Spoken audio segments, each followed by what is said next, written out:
Hello everyone, welcome to our channel. This is Shalini Sharma once again with the chapter History chapter class 9. This is Forest Society and Colonialism part 1. Please like, share and subscribe first of all. देखिए इस chapter में हम क्या देखने वाले हैं, हम देखने वाले हैं कि what is forest society and colonialism. Forest society से कोई ऐसी कोई पर्टिकुलर सोसाइटी नहीं जो फॉरेस्ट में रहती है, उसके बारे में हम बात करेंगे। कोई अलग से सोसाइटी हो जो फॉरेस्ट में रहती हो, वहां सर्वाइव कर रही हो, जो हमें नहीं पता हो, ऐसा कुछ भी नहीं है। फॉरेस्ट सोसाइटी मतलब जो फॉरेस्ट पे डिपेंड हो, वो लोग जो हम पहले वाला जो इंडिया ना, उस तरीके से सोचिए। पहले वाला इंडिया कितना डिपेंडेंट था फॉरेस्ट पे, तो हर जो फार्मर्स थे वो कितने 70 से 80% जो है वो फार्मर हुआ करते थे, अपने जो लैंड के बेस पे काम किया करते थे, लैंड से जो भी मिलता था उसी के साथ ही सरवाइव करते थे। तो सोचिए फॉरेस्ट सोसाइटी क्यों नहीं बोली जाएगी उस टाइम को? डेफिनेटली बोली जाएगी, क्योंकि हम सब कब किस चीज पे डिपेंड थे? फॉरेस्ट पे। फॉरेस्ट में क्या है? लैंड एरिया है, प्लांट्स हैं, ट्रीज हैं, है ना, नेचुरल रिसोर्सेज हैं, रिवर है, ये सब चीजें हम कहाँ मिलेगी? एनिमल है, कहाँ मिलेगा? सब फॉरेस्ट में। तो हम इस पे डिपेंड हैं, तो इसलिए हम उसको क्या बोल रहे हैं? एक सोसाइटी। फॉरेस्ट को क्या बोल रहे हैं यहाँ पे? सोसाइटी। एंड कॉलोनियलिज्म, कोई भी कॉलोनी या फिर कोई भी ऐसी कंट्री जो दूसरी कंट्री को डोमिनेट कर रही या उसके ऊपर अपना रूल कर रही है, रूलिंग जो अपना रूल जमा रही है उस पर, तो उसको हम ये कॉलोनियलिज्म बोलते हैं। जैसे ब्रिटिशर्स ने क्या किया? इंडिया के साथ किया। तो उन्हीं दोनों के बारे में इस चैप्टर में ओवरऑल जो है हम पढ़ने वाले हैं। देखो फॉरेस्ट सोसाइटी को अब हम किससे लिंक कर रहे हैं? कॉलोनियलिज्म से।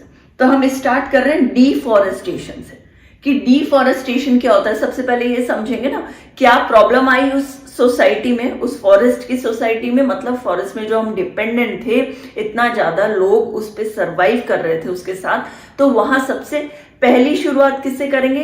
पेड़ों से करेंगे, जो वहां की जो ग्रीनरी थी उससे करेंगे। क्योंकि बेसिकली फॉरेस्ट किसके लिए जाना जाता है? जंगल क्यों जाना जाता है? फॉरेस्ट प्लांट्स, ट्रीज के लिए जाना जाता है ना। तो डिफॉरेस्टेशन क्या होता है सबसे पहले ये समझते हैं। Deforestation means disappearance of forest. It is not new phenomenon. Deforest mean disappearance of forest. Forest का disappear होना। और disappear कैसे होगा? फॉरेस्ट में सबसे ज्यादा पेड़ होते हैं और पेड़ों को ही काटना, पेड़ों को हटाना। तो जैसे जैसे पेड़ हटेंगे वैसे वैसे वो एरिया कम होता चला जाएगा फॉरेस्ट का। बस वही चीज ध्यान रखिए। डिफॉरेस्टेशन मतलब होता है बेसिकली डिसअपियरेंस ऑफ फॉरेस्ट। मतलब हम पेड़ काटते चले जाएंगे तो हमारा क्या होगा? वो एरिया कम होता चला जाएगा। और ये क्या, इसका नाम क्या है? डिफॉरेस्टेशन। जब हम पेड़ काट रहे हैं, वहां की ग्रीनरी को साफ कर रहे हैं, इतना बड़ा एरिया है जो उसका था, फॉरेस्ट का है, अब आप यहां से पेड़ काटना स्टार्ट कर रहे हो तो ये एरिया कम हो रहा है ना फॉरेस्ट का, अब इतना ही बच रहा है। तो ये क्या हो गया? डिफॉरेस्टेशन। तो disappearance of forest, it is not new phenomena. भाई जो राजा महाराजा थे तब भी पेड़ तो कटते ही थे, तब भी पेड़ों का यूज होता था, तब भी वो जो हम उनके जो दीवान बनते थे वो पेड़ों को ही बनते थे, लकड़ियों के बनते थे, पेड़ों को काट के लकड़ियों को बने जाते थे। जो घोड़े के पीछे जो काट लगता है वो भी लकड़ी का ही बना जाता था। तो वो जो टाइम था जो राजा महाराजाओं का, तब भी ये चीज थी। जब ये रूलिंग कंट्री नहीं आई थी इंडिया में, तब भी पेड़ काटे जाते थे। But colonial rule become more systematic and extensive. इस रूल करने वालों ने क्या किया? इस चीज को बहुत यूज कर दिया। डिफॉरेस्टेशन जब एक लेवल पे होता था, उसको उसका जो लेवल है बहुत हाई कर दिया। उसके कटिंग 10 पेड़ कटते थे तो अब कटने लगे 50 पेड़, 50 के करीब जब अपना पेड़ कट रहे हैं। तो डिफॉरेस्टेशन उतनी ही जल्दी होगा ना। आप कम पेड़ काटोगे तो धीरे धीरे होगा, फिर वो पेड़ उग भी जाएगा। आगे की तरफ आप जा रहे हो, वो फिर पेड़ काट रहे हो तो धीरे धीरे पेड़ उग भी तो रहे हैं, न्यू प्लांट्स भी तो आ रहे हैं। मगर आप एक साथ पूरा फॉरेस्ट खाली कर दोगे तो उसको वापस फॉरेस्ट बनने में कितना टाइम लगेगा? वहां पे वापस से पेड़ उगने में कितना टाइम लगेगा? बहुत ज्यादा टाइम लग जाएगा। तो वो जो है वो बिकम मोर सिस्टमैटिक हो गया था। वो अपने अकॉर्डिंग एक एक चीज का क्यों कर रहे थे, ये भी हम रीजन पढ़ेंगे, क्या रीजन था इसके पीछे। और बहुत एक्सटेंसिव, बहुत ह्यूज लेवल पे, बहुत ज्यादा होने लगा था। देखो इसका रीजन क्या था? Basically land to be improved. जो लैंड है उसको इम्प्रूव करना। कैसे इम्प्रूव करेंगे भाई? उनको ये लग रहा था कि जो फॉरेस्ट वाला एरिया को यूज नहीं आ रहा, उसका रीजन ये है कि इंडिया जो है उस टाइम सोने की चिड़िया बोलते थे। हम क्यों बोलते थे? हर तरीके से कोई सोना नहीं उगता था यहाँ, लैंड इतना था, लैंड का ही तो दाम होता है ना। एक जमीन की तो आज जो है जमीन का ही तो दाम है। और बाहर क्या था कंट्रीज में, जितना हमारा तो फॉरेस्ट था उतने छोटे छोटे तो उनकी सिटीज थी। हमारा जो फॉरेस्ट एरिया अगर हम ले तो उतना तो स्टेट था, सिटी भी नहीं, एक स्टेट, एक अपना जो स्टेट है वो तो एक कंट्री है उन लोगों के लिए। तो हमारा तो यूज था ना फॉरेस्ट वाला एरिया तो बहुत ज्यादा था। और वो भी उनको लग रहा था कि वो किसी काम का ही नहीं। भाई यहाँ पे बिल्डिंगें बनाओ या फैक्ट्रीज बनाओ या शॉप्स खोलो, ये फॉरेस्ट तो किसी काम ही नहीं आ रहा। तो industrial raw material, food, grain, इन सबको क्या करो, इंडस्ट्रीज लगाओ, रॉ मटेरियल उगाओ, वहां पे फूड बनाओ, ग्रेन लगाओ, जिससे क्या होगा हम सब कुछ फॉरेन कंट्री में बेचते जाएंगे। भाई वहां पे तो एरिया इतना है नहीं, इतना हमें जगह मिली नहीं रही कल्टीवेशन के लिए। यहाँ जो कल्टीवेशन के लिए मिल रही है तो हम यहाँ से क्या करेंगे, बाहर भेज देंगे। यहाँ हम उगाएंगे कॉटन, बाहर बनाएंगे कपड़ा बना के वापस इंडिया में भेज देंगे। जब 2 रुपए में वो करते आज हम इनको 20 रुपए में लेंगे। तो इनको तो कैसे भी करके प्रॉफिट चाहिए था, तो ये भी एक उनके पास टॉपिक था प्रॉफिट कमाने का। इंडस्ट्रियल रॉ मटेरियल हो गया, फूड हो गया, ग्रेन हो गया, इनका कल्टीवेशन करो। स्लीपर्स ऑन द ट्रैक, सोने वाला स्लीपर्स नहीं है वो, sleepers on the track, railway, Royal British Navy. देखो रेलवे वाला जो होता है ना, अभी क्या होता है, हम जो रेलवे ट्रैक जो अभी बनते हैं यहाँ पे क्या लगता है, आयरन, ये लोहे के रहते हैं। और पहले इन जगह पे क्या हुआ करते थे, वुडन। अब आप सोचो ये रेलवे ट्रैक कितनी दूर तक, कितनी किलोमीटर्स तक लगता है। भाई एक सिटी से दूसरी सिटी में जाने के लिए, या आप नॉर्थ से साउथ जाओगे, ईस्ट से वेस्ट, तो कितना ज्यादा क्वांटिटी में ये यूज आते हैं स्लीपर्स। तो ये जो प्लैंक है, ये जो एक एक प्लैंक लगते थे, वुडन प्लैंक लगा करते थे, लोहे के नहीं लगा करते थे। और इनको क्या करते थे लोग, काटने के। भाई ट्री कटेगा, एक ट्री में से कितने प्लैंक निकल जाएंगे, एक ट्री में से कितने प्लैंक निकल जाएंगे। एक बड़ा सारा ट्री भी होगा तो 20, 25, 30 इतने प्लैंक निकलेंगे। तो उनको बनाने के लिए भी तो पेड़ कट रहे हैं। तो ये लोग रेलवे ट्रैक्स लगाते थे, क्या कि जल्दी से जल्दी सामान पहुंच जाए, टाइम कम लगे, वर्कर्स एक से दूसरी जगह इजीली पहुंच जाए, टाइम कम लगेगा, आने जाने का जो टाइम कम लगेगा, जल्दी चीजें बनेगी, ज्यादा इंपोर्ट करेंगे, ज्यादा हम बाहर भेजेंगे तो बाहर भी हमारे लोग उसके शॉर्टेज में नहीं रहेंगे। शॉर्टेज भले यहाँ हो जाए, पेड़ों की भी शॉर्टेज हो रही है, खाने की भी हो रही है, पहनने की भी हो रही है, बाहर नहीं होनी चाहिए। तो उनका क्या था कि हम ज्यादा जल्दी काम करेंगे, तो ज्यादा से ज्यादा उस टाइम रेलवे ट्रैक्स बिछाए गए थे, रेलवे लाइन्स, और उसमें यूज क्या आ रहा था, wood. Sleepers on track, railway, इसकी पूरी डिटेल मैं बाद में देती हूँ, ठीक है। प्लांटेशन के लिए, farming for European planters, Europe के लिए उन लोगों के प्लांट जो फार्मर्स हुआ करते थे उनके लिए प्लांटेशन हो रही थी। वो इंडिया के लिए नहीं सोच रहे थे, वो बेसिकली सोच क्या रहे थे, भाई यहाँ काम करो और अपना घर सजाओ, यहाँ से सामान निकालो और अपना घर सजाओ, ये उनका पूरा थॉट था। लैंड टू बी इम्प्रूव्ड, अब देखो एक जगह तो वो बोल रहे हैं कि ये लैंड इम्प्रूव हो रहा है, देखो हम कितना काम में ले रहे हैं, हम जो बेकार एरिया था पेड़ों का वो हम काम में ले रहे हैं। आप काम में कहाँ ले रहे हो, उसे तो बर्बाद कर रहे हो ना। अगर आप एक चीज काम में ले रहे हो, डिफॉरेस्टेशन हो रहा है, तो क्या वो प्रॉब्लम सॉल्व हो रही है? एक नई प्रॉब्लम को आप एक नई प्रॉब्लम हमारे सामने खड़ी कर, जिसका कोई भी सॉल्यूशन नहीं। क्यों? क्योंकि वो तो नेचर से रिलेटेड है, नेचर से रिलेटेड है तो क्या आप सॉल्व कर पाओगे? कभी नहीं कर पाओगे। आप क्या किसी वॉल्केनो को रोक सकते हो या अर्थक्वेक को रोक सकते हो? कभी भी नहीं रोक सकते हो, किसी भी कंडीशन में आप रोक नहीं सकते। आप बस इसकी इंफॉर्मेशन ये सोच सकते हो कि पहले ये भी नहीं पता लगता था कि अर्थक्वेक आने वाला है, वॉल्केनो फटने वाला है, अब ये चीजें पता चल जाती, वो भी काफी एंड वक्त में पता चलती। In 1600, 1/6 of India landmass was under cultivation.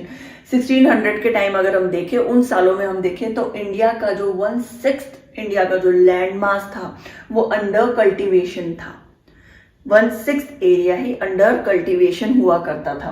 But increase in population, देखो धीरे धीरे लोग बढ़े, इंडिया की पॉपुलेशन तो बढ़ी रही थी, साथ में वो ब्रिटिशर्स भी तो आ गए थे, उनकी फैमिलीज भी तो आई थी, ये भी है बात। बस इंडिया को तो आप वो नहीं कर सकते, एकदम से वो ग्रो हुआ था, पॉपुलेशन ब्लास्ट ही हो गया था, मतलब आप ये समझ लो उन दिन जब ब्रिटिशर्स आए थे उसके बाद की बात है। तो उस टाइम से वही रीजन नहीं था, रीजन ये था कि बाहर के भी तो लोग आ गए थे, उनकी भी तो फैमिलीज आई थी अचानक और खूब आई थी। आप वो जो ऑफिसर्स थे वो भी आए थे तो उनके वर्कर्स भी आए थे। Made increase demand of food, definitely खाने की डिमांड बढ़ेगी। Figure gone about half. किस चीज का फिगर बता रहे हैं इसका? जैसे कल्टीवेशन लैंड अगर इतना था तो ये अगर 10 लोग ही खा रहे थे इसको, अब कितना हो गया था? वो पॉपुलेशन इतनी हो गई थी, तो भाई ये तो एरिया कम ही पड़ेगा ना, शॉर्टेज तो होगी ही कल्टीवेशन की। तो वो क्या हो रहा था, उससे क्रॉप्स वगैरह फिगर जो डिमांड बढ़ रही थी, पॉपुलेशन तो डिमांड बढ़ रही थी खाने की, और उसमें कल्टीवेशन कम हो पा रहा था कम एरिया में। During British period production of commercial crops like jute, cotton, wheat expanded. Cultivation के लिए जब आप फॉरेस्ट साफ करोगे तभी तो वहां एग्रीकल्चर के लिए कोई खेत के लिए कुछ जगह बना पाओगे। तो डिफॉरेस्टेशन, पेड़ को तो काटो और वहां पे जूट उगाओ, कॉटन उगाओ, व्हीट उगाओ, क्रॉप्स उगाओ, ग्रेन उगाओ, ये काम चल रहा था उनका। तो production of commercial crop like jute, cotton, wheat expanded, extra revenue भी मिल रहा है। भाई इससे फायदा क्या हो रहा है? रेवेन्यू मिल रहा है। बेचेंगे सामान तो रेवेन्यू मिलेगा। लैंड आप किसी को कल्टीवेशन के लिए दोगे, किसी भी इंडियन को, कि आप इतना कल्टीवेशन करो, हम आपको लैंड प्रोवाइड करते हैं, तो भी तो रेवेन्यू मिल रहा है। तब भी तो आप टैक्स लगा रहे हो, उसमें खाने पे भी टैक्स लग रहा है। Colonial government said forest are unproductive. उन्होंने बोल दिया कोई प्रोडक्शन यहाँ नहीं हो रहा है, it is full of wilderness. भाई वाइल्ड जानवर रहेंगे वहां तो वाइल्डरनेस होगा ना। कोई ब्रिटिशर्स अंदर चला गया होगा, कोई फैमिली घूमने अंदर गई है मान लो, तो अंदर गई है तो वो तो डरावनी लगेगी ना। कोई होटल तो है नहीं, वो है तो वो फॉरेस्ट, वहां जंगली जानवर ही होंगे, वहां डरावनी आवाजें आएंगी। वहां फॉरेस्ट जो है तो पेड़ों की सरसराहट की आवाज आएगी, कोई अच्छा मधुर संगीत तो उनको सुनाई नहीं देगा। तो उन्होंने क्या डिक्लेयर कर दिया कि वो तो अनप्रोडक्टिव, कोई प्रोडक्शन नहीं हो सकता, अंदर कोई जाके काम नहीं कर सकता। साथ ही क्या बोल दिया? वाइल्डरनेस, वाइल्ड एनिमल है इसलिए बोल दिया होगा किसी ने वाइल्डरनेस, तो ये इन्होंने डिक्लेयर ही कर दिया था, किसी काम के नहीं होते फॉरेस्ट।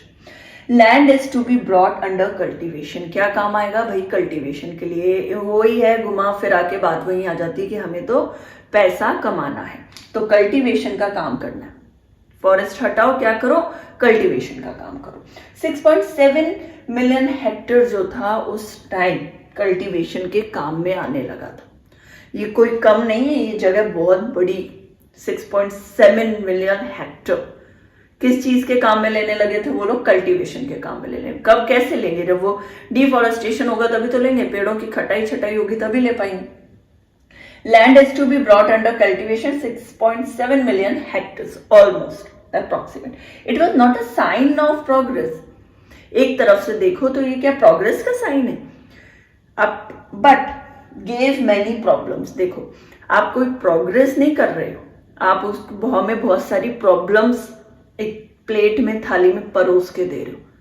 आपने एक काम तो बोल दिया कि ये कोई काम के नहीं होते, अनप्रोडक्टिव होते हैं, वो एरिया बेकार जा रहा है, वहां पे वाइल्डरनेस है ना, खतरनाक एनिमल्स भी होंगे डेफिनेटली। वहां पे क्या आदिवासी भी रहते थे, तो वो ट्राइब्स भी रह रही है, वो भी थोड़े वाइल्डली होते हैं ना, वहां के लोग भी वैसे ही होंगे जैसे जानवर होंगे।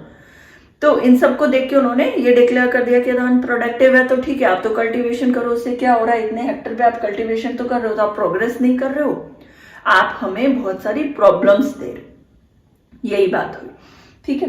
तो ये है स्टार्टिंग इसका। देखो आगे मैं एक बात और बता दूंगी, plantation farming for European planters कैसे कर रहे थे वो लोग, ये भी और अच्छे से एक्सप्लेन करती हूँ स्लीपर्स ऑन द ट्रैक, ठीक है। ये रॉयल ब्रिटिश नेवी वाला तो आपको समझ में आई होगा। वुडन प्लैंक्स कितने बन गए थे? ऑलमोस्ट 1760 to 2000 वुडन प्लैंक्स उस टाइम तक बन गए थे उन दिनों। तो ये एक आप देखेंगे, इसमें एक एग्जांपल और आगे मैं दूंगी। मद्रास रेलवे ट्रैक उस टाइम जो बना था उसमें कितने सारे पेड़ों की कटिंग हुई थी, 2000-2500 के अप्रॉक्स पेड़ काटे गए थे उस टाइम। तो उसका भी आगे आएगा इसमें, इसकी और डिटेल्स में दूंगी। प्लांटेशन फार्मिंग वाली भी और अच्छे से, प्लांटर्स वाली भी डिटेल दे दूंगी। अभी हमने समझा, मैंने आपको बोला था कि मैं स्लीपर वाला जो टॉपिक है उसको और अच्छे से डिटेल में बताऊंगी, क्या मतलब है उसका। तो स्लीपर जो ट्रेन में मैंने बोला ना प्लैंक रखते हैं, अभी तो फिर भी हम आयरन का काम यूज में ले रहे हैं, लोहे का यूज में ले रहे हैं, जिसके वो जो ट्रैक्स होते हैं ना, रेलवे ट्रैक्स, उनके बीच में जो लगते हैं वो अब लोहे के बनने लगे हैं या फिर पत्थरों के बनने लगे हैं। पहले क्या किस चीज के बनते थे? वुड के, लकड़ी के बना करते थे। तो आप देखो रेलवे ट्रैक कितनी कितने किलोमीटर दूर तक जाती है, तो वो प्लैंक्स भी उनके बीच में हर थोड़े थोड़े गैप में लगता था। तो कितना वुड काम में आता होगा, कितने सारी लकड़ी काम में आती होगी। ये रीजन है, एक डिफॉरेस्टेशन का, जो हमने पिछले वाले जो पार्ट 1 था उसमें पढ़ा था। देखो, तो अब स्लीपर्स क्या है? After 1850 spread railway for colonial trade and movement of troops. 1850 के बाद क्या हुआ, जो रेलवे था, जो रेलवे लाइन्स थी, रेलवे ट्रैक्स थे, उनका बहुत ज्यादा यूज में हम लेने लग गए थे। क्यों लेने लग गए थे? ब्रिटिशर्स यूज में लेते थे। किस लिए? एक तो ट्रेड के लिए, एक सामान यहां से दूसरी जगह पहुंचाने के लिए। दूसरी चीज मूवमेंट ऑफ ट्रूप्स, उनके ही जो ट्रूप्स हुआ करते थे, जैसे आप मान लो टैक्स लेना है तो पूरा का पूरा एक ट्रूप, एक ग्रुप जाएगा वहां टैक्स लेने के लिए, फिर उसकी डॉक्यूमेंटेशन होगा, पेपर वर्क होगा, इन सब के लिए उनको कहाँ जाना पड़ता था? एक जगह से दूसरी जगह मूवमेंट करना पड़ता था। तो कैसे जाएंगे? कोई घोड़ा गाड़ी में तो जाएंगे नहीं, बोलो किस में जाएंगे? रेल के थ्रू जाएंगे, तो रेलवे ट्रैक बिछाना पड़ेगा। वुड एज फ्यूल, देखो वुड किन किन काम में आ रहा था? एक तो फ्यूल के काम में आ रहा था, जैसे कोल। अभी तो फिर भी नहीं जरूरत पड़ती, पहले क्या होता था, जो कोल जो उनको डालना पड़ता था, उसमें जो इंजन होता था वहां गर्म में, उससे जो हीट आती थी, उससे स्टीम जो बनता था और गैस प्रोड्यूस होता था, उससे ट्रेन्स वगैरह चलती थी। तो वुड एज अ फ्यूल भी यूज में आ रहा था। और 1 माइल ऑफ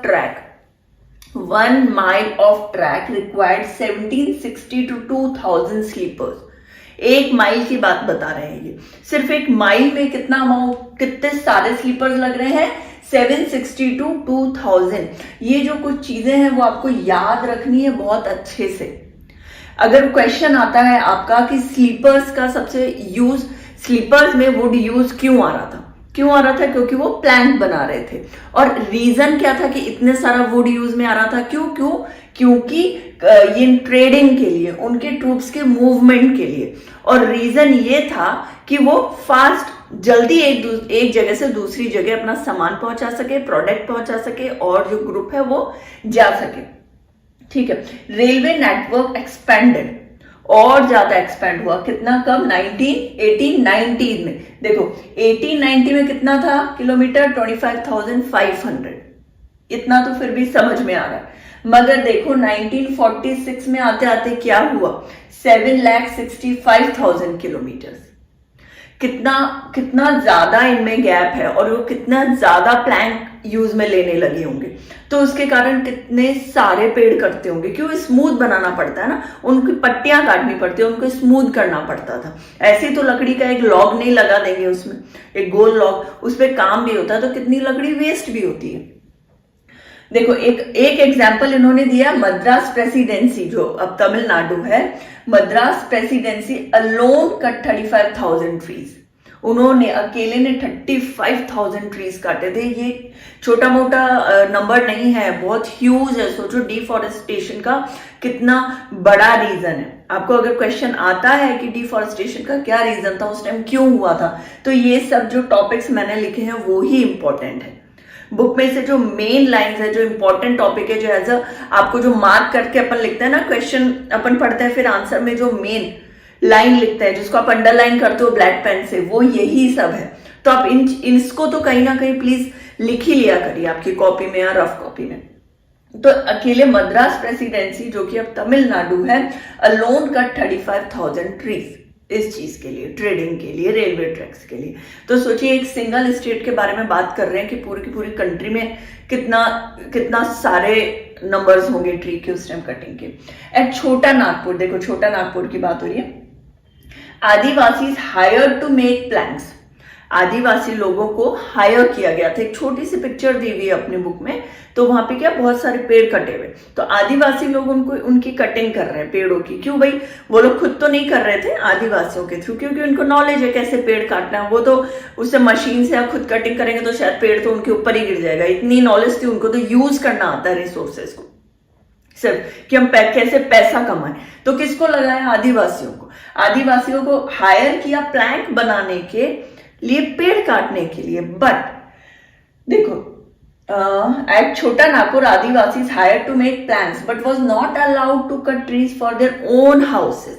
खुद के घर के लिए तो मना कर दिया। क्यों? क्योंकि आप अगर खुद के घर के लिए यूज करोगे, उन लकड़ियों को, तो लकड़ी कम हो जाएगी। वो इतनी कम लकड़ियां होना भी उनको टॉलरेट नहीं हो रहा था। उन्हें क्या लग रहा था, ये आदिवासी क्या करे, जब हमारे अंडर में काम कर रहे हैं खुद यूज नहीं करे बिल्कुल भी। उसको भी उन्होंने सोने की तरह छुपा रखा था लकड़ी को। देखो उसका रीजन क्या है, क्योंकि इतना रिसोर्स, नेचुरल रिसोर्स बाहर उन लोगों ने देखा नहीं था। यहाँ इंडिया आके उनको ऐसा लग रहा था कि हम क्या क्या नहीं कर ले। वुड मतलब लकड़ी, इतने जंगल, इतने प्लांट्स, इतने आपको मेडिसिन के लिए प्लांट चाहिए, आप कितनी चीज के लिए, देखो एक रेलवे ट्रैक बनाने के लिए उसमें कोल का भी यूज आ रहा है, प्लैंक्स के लिए भी लकड़ी लग रही है। सिर्फ एक सिंगल टॉपिक है तो उनके लिए तो ये नेचुरल रिसोर्स का पूरा खजाना था इंडिया। तो वो लोग क्या चाह रहे थे, हम जितना हो सके वो बटोर के अपने यूरोप में ले जाए। That Chota Nagpur Adivasis had to make plans, but was not allowed to cut trees for their own houses. और देखो elephant were used to lift timber at Rangoon. अब elephant were used to lift timber at Rangoon, ये बहुत important है। देखो at Chota Nagpur आप इसको underline करोगे, रंगून आप इसको अंडरलाइन करोगे, तो ये बुक में बताने का ये रीजन नहीं है कि हमने एक जानवर जो है वो कौन है, एलिफेंट, उसको यूज किया। बताने का मतलब ये है कि वो कितना ज्यादा कटिंग करते होंगे कि कोई घोड़े को या बैल को इनको लगा के काम नहीं लगा, किसको करवा रहे थे, एलिफेंट को। तो सोचो वो कम, एक तो वो उसकी कैपेसिटी ज्यादा होती है, ज्यादा वो उठा सकता है और ज्यादा टाइम तक काम कर सकता है। तो सोचो एलिफेंट क्यों लिया, क्यों गाय नहीं ली, क्यों घोड़ा नहीं लिया। थक जाएंगे और कम टिम्बर उठा पाएंगे, कम लॉग उठा पाएंगे लकड़ी का, और ये ज्यादा लॉग उठा पाएगा और ज्यादा लंबे टाइम तक काम करेगा। तो वो बहुत इन सब चीजों के लिए बहुत ऐसे थे कि जितना हो सकता है उतना काम करे। भाई उन सब से थोड़ा स्लो हो जाएगा काम, हम तो डायरेक्ट एलिफेंट का ही काम मिलेंगे। तो बुक में जो वो पिक्चर दिखाई है सिर्फ इसलिए नहीं कि कौन सा जानवर यूज किया, आप उसको डीप में देखिए कि उसका रीजन क्या था उनको यूज करने का। तो देखो आदिवासियों को यूज किया, उनको ट्रिक पता है कि कौन सा पेड़ कितनी जल्दी और कैसे कटेगा। एलिफेंट को यूज क्यों किया, इसलिए किया कि ज्यादा से ज्यादा उनका काम लिया जाए, ज्यादा से ज्यादा वुड को लिफ्ट कर सके और एक जगह से दूसरी जगह ले जा सके। ठीक है, ये एकदम क्लियर होना चाहिए। ये रंगून वाला जो है एलिफेंट जरूर याद करिएगा, एलिफेंट और रंगून अंडरलाइन करो, छोटा नागपुर आदिवासी ये अंडरलाइन करो, इससे आपको तुरंत क्लिक हो जाएगा कि इसकी पूरी लाइन क्या है। Britain royal navy created a problem for deforestation. Obviously they were creating, वो क्रिएट कर ही रहे थे ना ब्रिटेन रॉयल जो नेवी है। क्यों, क्योंकि अर्ली 19th सेंचुरी, जो अर्ली 19 वाली जो सेंचुरी है, oak forest disappeared, created problem for timber supply for Royal Navy of Britain. क्यों, देखो ओक का वो लोग बहुत ज्यादा यूज कर रहे थे, तो 19th सेंचुरी के आसपास क्या हो गया, वहां पे ओक खत्म होने लगा। डिफॉरेस्टेशन, उन्होंने तो अपना देश बर्बाद कर ही गया था, बाद में तो हमें बर्बाद करने आए थे। तो डिफॉरेस्टेशन वहां तो उन्होंने ओक का इतना यूज किया कि वो खत्म होने लगा। अब क्या किया, सर्च पार्टी आई टू एक्सप्लोर इंडिया। अब इंडिया देखते ही तो उन्हें ऐसा लग रहा था जैसे भूखे को खाना मिल जाता है, वो वाली हालत कि बस अब तो क्या करें, हम जितना हो सकता है उतना खा लें। तो search parties explore India resources and vast quantity of timber exported there. Vast quantity में क्या हुआ, टिम्बर का उनको यूज तो लेना था, वहां तो खत्म कर दिया था, यहाँ जितना भी मिल रहा था उसको वो लोग एक्सपोर्ट कर रहे थे। क्योंकि उन्हें तो अब ऐसी वो जो सर्च पार्टी, उन्हें तो दिखा तो इंडिया में तो इतने रिसोर्सेज हैं इस चीज से रिलेटेड, उनको जरूरत पड़ती होगी उनको रॉयल नेवी को ओक के, टिम्बर की, इनकी। तो वो लोग कैसे तैसे करके 19th सेंचुरी की बात है, ऐसे याद रखो, अर्ली 19th की बात है, उनके यहाँ क्रिएटेड हो गई थी प्रॉब्लम। क्यों, क्योंकि ओक फॉरेस्ट डिसअपियर हो गए थे। सर्च पार्टीज आई यहाँ इंडिया में, रिसोर्सेज को सर्च किया और क्या देखा, यहाँ तो बहुत सारी है वास्ट क्वांटिटी में, तो उन्होंने उन टिम्बर को एक्सपोर्ट करना स्टार्ट कर दिया। ठीक है, अब देखो प्लांटेशंस क्या होता है यहाँ पे, प्लांटेशंस क्या होता है, प्लांटेशन पहले हम ये समझ लेते हैं। Commercial farming for profit motive, commercial farming for profit motive at large tract of land, किसी भी लैंड में वैसा काम करना जिससे उनको प्रॉफिट मिले। ऐसे ही नहीं घास उगाना, या मैंने शौक के लिए मनी प्लांट उगा लिया, या मैंने रोज उगा लिए, सनफ्लावर है। कॉमर्शियल क्या करने के लिए, पैसे कमाने के लिए, किसी भी कोई भी फार्मिंग करना for profit motive, large tract of land, बहुत बड़े एरिया में, बहुत बड़ी लैंड में। अब लैंड ऐसा तो है नहीं है वही मिल जाएगा, खाली जमीन थी हमने काम शुरू कर दिया, अरे वो फॉरेस्ट को ही तो काट रहे हैं उस लैंड को, क्योंकि उन्हें पता है कि यहाँ फॉरेस्ट है, इट मीन्स ये लैंड अच्छी है प्लांट्स के लिए। तो क्या करना चाहिए हमें, यहाँ पे ये जो कटे हुए लगे हुए पौधे उनको तो हटा दो, हमें नया पौधा वहां पे लगाएंगे, वहां नया प्लांटेशन करेंगे। रीजन क्या है, क्योंकि हमें उससे प्रॉफिट मिलेगा। इस पेड़ से तो प्रॉफिट मिल नहीं रहा, इन पेड़ों से हमें प्रॉफिट नहीं मिल रहा, जो जंगली पेड़ है, हम एक अच्छा नया पौधा लगाएंगे, उससे हम प्रॉफिट गेन करेंगे, पैसा कमाएंगे। देखो घूम फिर के कहाँ आ जाते हैं ये, सिर्फ पैसा कमाने में। Commercial farming for profit motive, ठीक है। Natural forest work cleared, natural जो ऑलरेडी वहां थे उनको तो साफ कर दिया, क्लियर कर दिया। To cultivate crops, crops cultivate करेंगे। भाई क्रॉप क्यों कल्टीवेट करेंगे, कौन से, tea, coffee, rubber. Tea, coffee, rubber क्यों कल्टीवेट करेंगे, क्योंकि ये जो सामान जो वहां तो लैंड बाकी बची नहीं, वहां तो बिल्डिंग्स खड़ी हो गई, फैक्ट्रीज बन गई, कहाँ, यूरोपियन कंट्रीज में। तो हम क्या करेंगे, ये जो टी, कॉफी, रबर यहाँ उग रहे हैं ना, हम उनको सबको एक्सपोर्ट करेंगे, वहां बेचेंगे। और वहां बेच के आप ये भी देखिए, यहां से सामान वहां जाता था, वहां से बन के, जैसे हमने यहां से कॉटन गया फॉरेन, फॉरेन में वो एक कपड़ा बन के, एक अच्छी शर्ट बन के वापस लौट के आता है, वो 10 रुपए का कॉटन 100 रुपए में बेच रहे हैं, क्या बना के, शर्ट बना के। तो वही चीज है, कॉफी बीन्स भेजी और वो क्या बना रहे हैं, उनको मिक्स करके कॉफी का जो पाउडर हो रहा है वो बना के भेज रहे हैं और बोल रहे हैं ये खरीदिया। ट्रिक्स हैं ये पैसा कमाने के। Natural forest work clear to cultivate crops, tea, coffee, rubber, ठीक है। ये सब कल्टीवेशन के जो क्रॉप्स हैं बेसिकली ये थे main. To meet Europe need, भाई यूरोप नीड का मतलब ये नहीं उस कंट्री का नीड, यूरोप के जो पीपल थे उनके बारे में बात हो रही है। तो यूरोप तो यूज नहीं कर रहा, यूरोप के जो वहां के जो रहने वाले लोग हैं, सिटीजन है, वो यूज कर रहे हैं इन चीजों को। Vast area work cleared for plantation for Europe, Europe के लिए हम प्लांटेशन कर रहे हैं। और क्या कर रहे हैं, वास्ट एरिया क्लियर कर रहे हैं, साफ कर रहे हैं फॉरेस्ट को, और वो भी हमारे खुद के लिए नहीं, किसी और को, किसी और कंट्री के लिए हम हमारा डिफॉरेस्टेशन कर रहे हैं। वहां पे अच्छी चीजें, कुछ नई चीजें उनके अकॉर्डिंग, कुछ अच्छे क्रॉप्स उगा रहे हैं, उन क्रॉप्स को वापस हम उनकी कंट्री में भेज रहे हैं और उनकी कंट्री के लोग उसे यूज कर रहे हैं। अब देखो राइज ऑफ कॉमर्शियल फॉरेस्ट्री। अब कॉमर्शियल फॉरेस्ट्री का कैसे, जो उनका जो भाई स्टार्ट कैसे हुई, क्या क्या चीजें हुई, कैसे हुई, ये हम बताते हैं। इतना समझ में आ गया प्लांटेशन के लिए क्या कर रहे थे, प्लांटेशन साफ कर रहे थे फॉरेस्ट और क्रॉप्स उगा रहे थे, ये समझ में आ ही गया। हमारा स्लीपर वाला प्लांट्स यूज करते हैं जो कि अब हम यूज नहीं कर रहे, अब हम लोहे के या फिर उसके स्टोन वाले जो ना उसके होते हैं, पत्थर के, वो वाले यूज करते हैं। Rise of commercial forestry. British was worried about use of forest by local people. मतलब इनको इतने से भी तसल्ली नहीं हुई, उन्होंने क्या किया, ब्रिटिशर्स इस चीज से परेशान थे कि लोकल पीपल नहीं, वो जो है वो लोग कहीं फॉरेस्ट का यूज नहीं कर ले।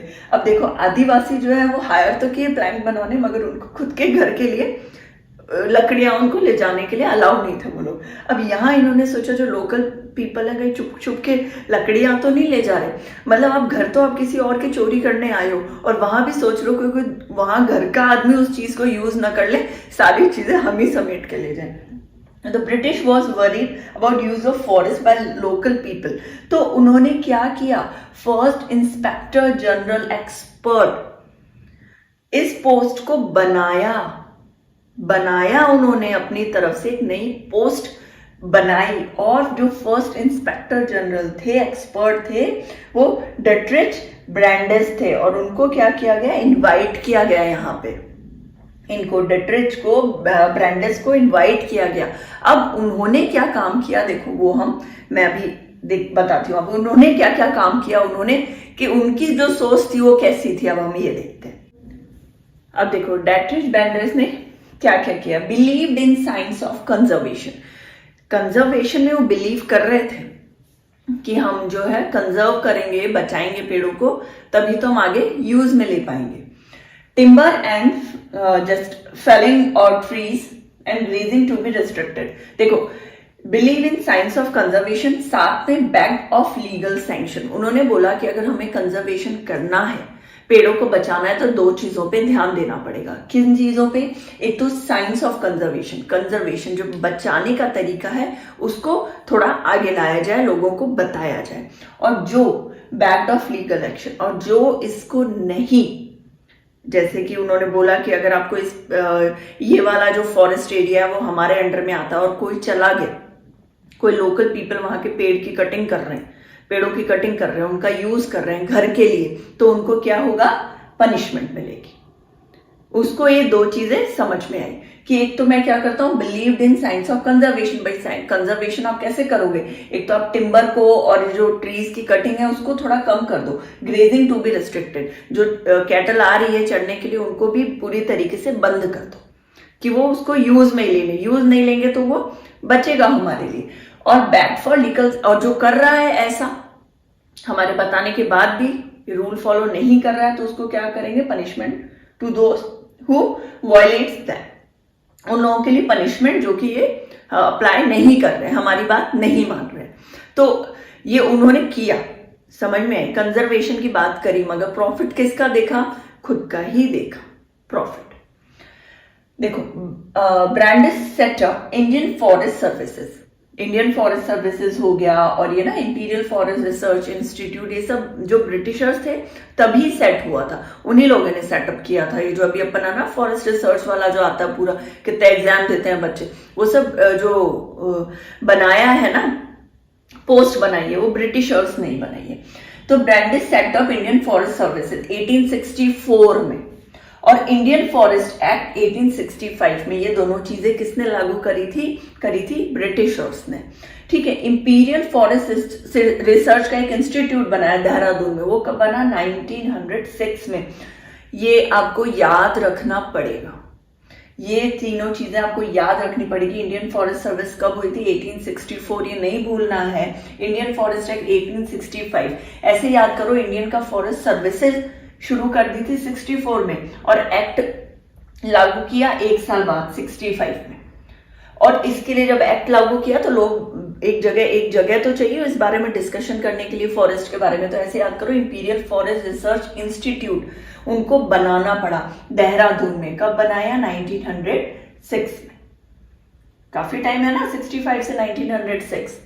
तो इतने सालों बाद उन्होंने क्या किया? एक इंस्टीट्यूट उन्हें बनाना पड़ा। सबसे पहले Indian forest service, Indian forest act, उसके बाद imperial forest research institute, Dehradun 1906। ऐसे याद करना, ठीक है।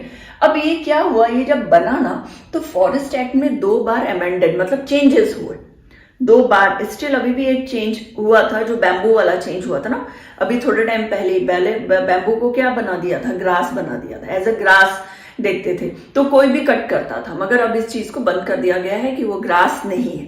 जैसे और ट्रीज को आप कट नहीं कर सकते, वैसे आप बैम्बू को भी कट नहीं कर सकते हैं। अभी थोड़े टाइम पहले हुआ है ये change. The amendment in forest act 1865 में उन्होंने ये बना, ठीक है। उसके 1 साल बाद ये लागू हुआ, तब इन्होंने चेंज किया। क्या चेंज किया? Divided forest into 3 categories, 3 different categories में डिवाइड कर दिया, जो कि हम इनको 2 का ही करते हैं। क्यों? क्योंकि प्रोटेक्टेड और विलेज फॉरेस्ट जो है ना, काफी सिमिलर। तो आप देखो, रिजर्व जो पूरी तरीके से प्रिजर्व्ड है, ऐसे याद रखना। जो रिजर्व एरिया है फॉरेस्ट का, वो प्रिजर्व है, वहां हर कोई घुस नहीं सकता, हर कोई कटिंग कर नहीं सकता। आपको पूरा डिस्क्रिप्शन में होना चाहिए, गवर्नमेंट को पता होना चाहिए, आपके पास एप्लीकेशन होना चाहिए, क्या रीजन है, क्यों कटिंग कर रहे हैं। और देखो, इंडियन तो अलाउड थे ही नहीं, करता धरता तो यही थे, यही अपने अकॉर्डिंग ही कटिंग कराते थे, और उनके ही ऑफिसर्स थे। तो इंडियन तो अलाउ ही नहीं था वहां पे ऐसे ही जाए, और कोई जाए ग्रेजिंग के लिए कैटल के साथ जाए, या अकेला जाए, या फिर घर बनाने के लिए पेड़ काटते, तो अलाउ ही नहीं था। प्रोटेक्टर विलेज फॉरेस्ट जो था, वहां पे उन्होंने अलाउ कर रखा था, वुड कैन बी कलेक्टेड, वहां से आप लकड़ियां ले सकते हो, वहां कैटल को भी आप ग्रेज करवा सकते हो। तो वो तो अब ऐसा नहीं था। ये वाला प्रिजर्व एरिया अगर हम माने तो 100 में से 70-80% उनके पास था, बाकी का 30-35% प्रोटेक्टेड और विलेज फॉरेस्ट के लिए दिया गया था कि आप यूज कर लो। भाई यूज कर लो, थोड़ा बहुत आप सरवाइव करोगे, तभी तो हमारे अंडर में काम करोगे। थोड़ा बहुत तो आपको, क्योंकि आदिवासी काम कर रहा है, हमने देखा तो आदिवासी काम कर रहा तो जीने के लिए कुछ तो करेगा, कहीं तो रहेगा, कहीं तो खाएगा। तो देखो इनडायरेक्टली वो उन्हीं का ही प्रॉफिट था कि इतना सा एरिया दे दो कि कम से कम ये जी तो पाए तो हम काम मिले। सिमिलर चेंजेस इन 1927, काफी कुछ ऐसा ही सिमिलर कुछ चेंजेस हुए, इतना याद नहीं रखना। Similar changes in 1927 and favour for, same है उनका ब्रिटिशर्स के फेवर में था। जैसे ये ब्रिटिशर्स के फेवर में ना भाई, वो लोग काम में ले रहे हैं और बाहर टिम्बर का यूज कर रहे हैं, बाहर एक्सपोर्ट कर रहे हैं, और ये थोड़ा सा एरिया दे रहे हैं कि आप थोड़ी सी जिंदगी जी लो। वही वाली चीज है जो 1927 में वापस जो हुआ, याद रखना है 1865 के बाद कब हुआ है, 1927। इसके बाद जो चेंजेस हुए हैं वो भी काफी किसके फेवर में थे, ब्रिटिशर्स के फेवर। अभी अब हम देखते हैं जब ब्रिटिशर्स ने, उन्होंने कुछ रूल्स न्यू बना दिए थे ना, फॉरेस्ट एक्ट बना दिया था, अब उससे क्या इफेक्ट हो रहा है, विलेजर्स को क्या इफेक्ट हो रहा है, वहां के कल्टीवेशन को क्या क्या इफेक्ट्स हो रहे हैं, क्योंकि अब इतने सालों में कुछ नए एक्ट बनकर आए हैं फॉरेस्ट से रिलेटेड, इवन फर्स्ट टाइम बनकर आए हैं, तो कुछ ना कुछ तो चेंजेस आए होंगे फॉरेस्ट के। वो जो रूल्स हैं उससे रिलेटेड किनको, जो फार्मर्स हैं ऑलरेडी जहाँ कल्टीवेशन कर रहे हैं उन पे भी, जो वहां रहते हैं, हमने पढ़ा ना फॉरेस्ट सोसाइटी में भी तो कितना डिफरेंस आ रहा है, क्या क्या प्रॉब्लम्स हो रही हैं, क्या चीजें हो रही है, वो सब अब हम आगे पढ़ते हैं। तो how did forest rule affect cultivation and lives of people, दोनों के बारे में हम पढ़ेंगे। देखो विलेजर्स को क्या प्रॉब्लम आई, forest with mixture of species to be wanted, villagers को क्या चाहिए था, उनको जो ये एक्ट आया ना तो बता रहे कि विलेजर्स को क्या चाहिए था, जो ऑफिसर्स थे उनको क्या चाहिए था, फॉरेस्ट डिपार्टमेंट को क्या चाहिए था बेसिकली। देखो विलेजर्स बोल रहे थे कि हर चीज उगनी चाहिए फॉरेस्ट में, हर एक स्पीसीज का प्लांट उगना चाहिए, ट्री उगना चाहिए, कोई एक पर्टिकुलर लाइन वाइज, जैसे पेड़ जो एक्ट था ना फॉरेस्ट एक्ट, उसमें क्या हो रहा था, एक लाइन से सेम, जैसे टीक है तो टीक ही उगते चला जा रहा है, एक अच्छे बड़े प्लॉट में एक एरिया पे टीक वुड, टिम्बर का है तो टिम्बर ही टिम्बर, बैम्बू है तो बैम्बू ही बैम्बू, एक लाइन से लाइन वाइज वो लोग फार्मिंग कर रहे थे।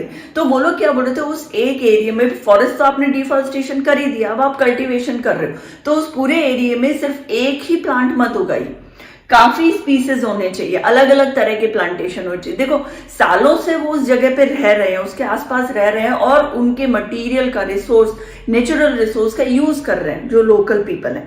तो अब उनको, जब एक दुकान से हम बहुत सारी चीजें इकट्ठा खरीदते थे, अब उसी दुकान में हमें सिर्फ एक ही चीज मिल रही, हम वहां से दूध दही छाछ, अपने स्टेशनरी का भी सामान ले रहे हैं, लाइट का भी सामान ले रहे हैं, हर चीज ले रहे हैं, और अचानक क्या हुआ, कोई एक्ट आता है और वहां पे सिर्फ एक प्रोडक्ट मिलता है, चाहे वो दूध ले लो, सिर्फ दूध ही मिल रहा है, या सिर्फ स्टेशनरी मिल रहा है, तो प्रॉब्लम होगी ना, उस चीज में सेट होने में प्रॉब्लम होगी। जहां एक दुकान से सब कुछ मिल रहा था, अब एक दुकान में हमें एक ही चीज मिल रही। तो भाई वो बोल रहे थे कि फॉरेस्ट में ज्यादा से ज्यादा चीजें जो ऑलरेडी थी, वैसे ही कल्टीवेशन भी अब ज्यादा चीजों का करो, मिक्सचर करो स्पीसीज का, कि हमें एक जगह से, अब वो कहीं और किसी और जगह पे जाएंगे, ऐसा तो नहीं कि वो जो एक या दो जो हम सोचते हैं 3.5 गज का या 4 गज का या जो भी है उतना ही लंबा चौड़ा खेत, अरे वो तो कल्टीवेशन बहुत हेक्टर्स में होती थी, तो उनको पार करना और दूर जाना, फिर वहां से कोई उनको किसी चीज के लिए कोई टिम्बर चाहिए, ओक चाहिए, किसी और पेड़ का कोल चाहिए, तो वहां जाना पड़ता था। To satisfy different need, fuel, fodder, देखो लीव्स, अब फ्यूल चाहिए उन्हें, मान लो कोल का मैंने एग्जाम्पल दी, तो कोल है, तब उनको उस जगह से नहीं मिल रहा ना कोल, उनको काफी डिस्टेंस में मूवमेंट करना पड़ता था, फिर वहां जाते थे, वहां से लेते थे, तो उन्हें इन चीजों में थोड़ी सी प्रॉब्लम आ रही थी विलेजर्स को। बट फॉरेस्ट डिपार्टमेंट क्या चाह रहा था, suitable forest for building, railway, tall straight tree, भाई टीक के जैसे, ओक के जैसे, सागवान होते हैं उनके जैसे अच्छे पेड़, बड़े बड़े लंबे चौड़े चौड़े पेड़ लाइन वाइज लगा दो, छोटे मोटे पेड़ का उनको कोई मतलब नहीं था। साइंटिफिक फॉरेस्ट्री है, इसका नाम क्या है ये आप भूलेंगे नहीं, इसलिए मैंने वापस लिखा है साइंटिफिक फॉरेस्ट्री। ठीक है, ये फॉरेस्ट डिपार्टमेंट किस बेस पे बोल रहा है इन चीजों को, ये किस बेस पे बोल रहा है, साइंटिफिक फॉरेस्ट्री, जो अब जो एक्ट आया है उसके according. Suitable forest for buildings बनाने के लिए जो लकड़ियां काम में आती है, वैसी लकड़ियों से रिलेटेड, रेलवे ट्रैक जो हमने पढ़ा ना कि वो प्लैंक्स बनते हैं, उससे रिलेटेड, टॉल हो, स्ट्रेट ट्री हो, जैसे टीक हो गया एग्जाम्पल है ना। तो उनको ये फॉरेस्ट डिपार्टमेंट को ये चीज चाहिए थी। अब लाइव्स ऑफ पीपल के लोगों पे क्या क्या देखो प्रॉब्लम आती है। मेडिनल हर्ब्स, जो है उन्हें क्या चाहिए, मेडिसिनल हर्ब्स चाहिए थे, ऐसे मेडिसिन, ऐसे हर्ब्स, ऐसे प्लांट जहां से उनको मेडिसिन मिल सके। वुडन एग्रीकल्चर, ड्राइड स्कूड बॉटल्स, देखो कितनी चीजें मिलती है। आप देखो वुडन एग्रीकल्चर, जो वुड का काम है, क्यों? क्योंकि उनको तो घर बनाने के लिए भी वुड चाहिए था ना उन्हें। अगर आप सोने के लिए बना रहे हैं, अब तो आयरन में इतना कुछ आयरन से बनने लगा है, इनफैक्ट जो बेड है आजकल तो मार्बल ग्रेनाइट के भी बनने लग गए, पहले नहीं था ना, पहले वो वुडन ही बनाते थे, बैठने के लिए भी बनाया है मुड्डी वगैरह, तो सब वुडन होगा। तो मेडिसिन हर्ब्स के लिए, अब दुकानों में तब इतनी फैसिलिटी नहीं थी कि आप गए और बुखार हुआ और सुमो गोली ले ली और आप एकदम ठीक हो गए पैरासिटामोल से, नहीं, मेडिसिन हर्ब्स के द्वारा, वो अपने आप को वॉमिट हो रही है तो हर्ब्स के द्वारा, किसके हर्ब्स, कैसे हर्ब्स, मेडिसिनल हर्ब्स जो होती थी उनके द्वारा। वुडन एग्रीकल्चर, ड्राइड स्कूप, देखो अब जो मान लो कि एक नारियल है, ठीक है, नारियल है, उसको यूज कर लिया उन्होंने, नारियल के जो बाकी का जो ड्राइड बाहर का जो उसका है ना हिस्सा, पार्ट, उसको लोग कैसे एज अ बॉटल यूज कर रहे हैं। तो वो हम सोच सकते हैं वो वेस्ट है उनके लिए, तो वेस्ट नेचुरल जो ये सारा सामान है उसमें से वेस्ट भी उनका कितना यूजफुल है। वो बाहर का जो उसका पार्ट है वो भी वो कैसे एज अ बॉटल यूज कर रहे हैं, ड्राइड स्कूड बॉटल, ठीक है। योग्स का यूज कर रहे हैं, डिस्पोजेबल, कैसे, जो प्लेट्स कैसे यूज करेंगे डिस्पोजेबल, वहां प्लास्टिक की थोड़ी बनेगी। जो केले के पत्तों का प्लेट नहीं होती, जो बड़े बड़े पत्ते होते हैं जो केरला वगैरह में, साउथ में आप देखोगे, तो वो उनके लिए डिस्पोजेबल होती थी, खाया यूज किया, ठीक है, हटा दिया, खाया यूज किया।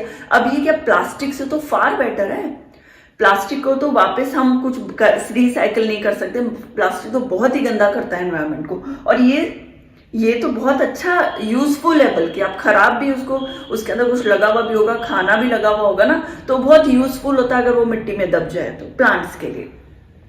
रोप्स किससे बनाएंगे, देखो वो सूत के रोप्स नहीं बनते हैं उनसे, तो वो भी तो कहां से आ रहा है, फॉरेस्ट से ही आ रहा था। महुआ ट्री तो बहुत ही ज्यादा यूजफुल है हर तरीके से, वहां से तो ऑयल भी आता है, फ्रूट भी आता है, फूड भी आता है।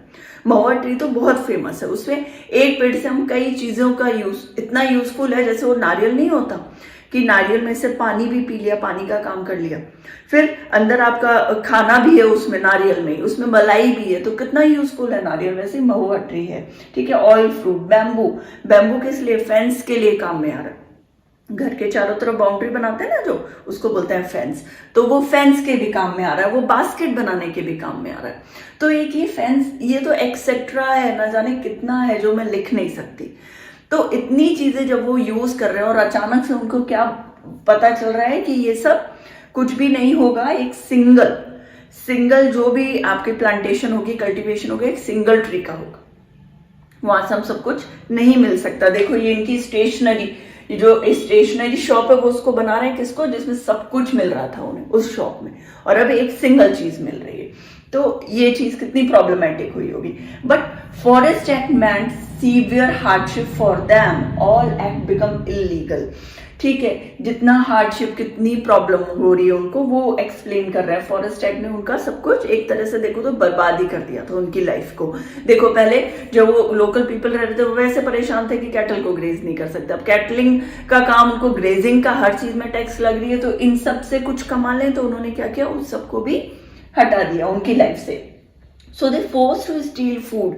अब क्या करेगा इंसान, जिएगा कैसे, अब उनको फोर्सफुली वो बेचारे नहीं करते करते भी उनको स्टील करना पड़ रहा था, वो चोर बन गए थे, चीजें चुरा के खाने लगे थे, है ना। वुमेन हेरेसमेंट हो गया था बहुत ज्यादा। वुमेन है, बाहर जाएगी, कल्टीवेशन का काम करेगी, सीड्स लाना, उनकी कटाई करना या उनको रोपना, देना, पानी देना, उनका काम करती थी। तो उन लोगों को अगर क्या करते थे, वो लोग हैरेस करते थे, ऑफिसर्स हैरेस करते थे, उनको फ्री बोलते थे, फूड खाना बना के हमारे लिए लेके आई, है ना, और भी कई तरह का हैरेसमेंट।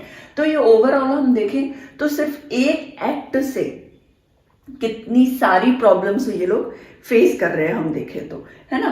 देन कल्टीवेशन इफेक्ट क्या हुआ, अब देखो पीपल का तो लाइव्स ऑफ पीपल में इतना हुआ, कल्टीवेशन में क्या, तो सबसे पहले हम देखते हैं शिफ्टिंग कल्टीवेशन क्या है। एक बार आप इस चीज को समझ जाओगे तो मैं आगे बताती हूँ। देखो शिफ्टिंग कल्टीवेशन होता है, इसका एक और नाम है स्वीडन एग्रीकल्चर।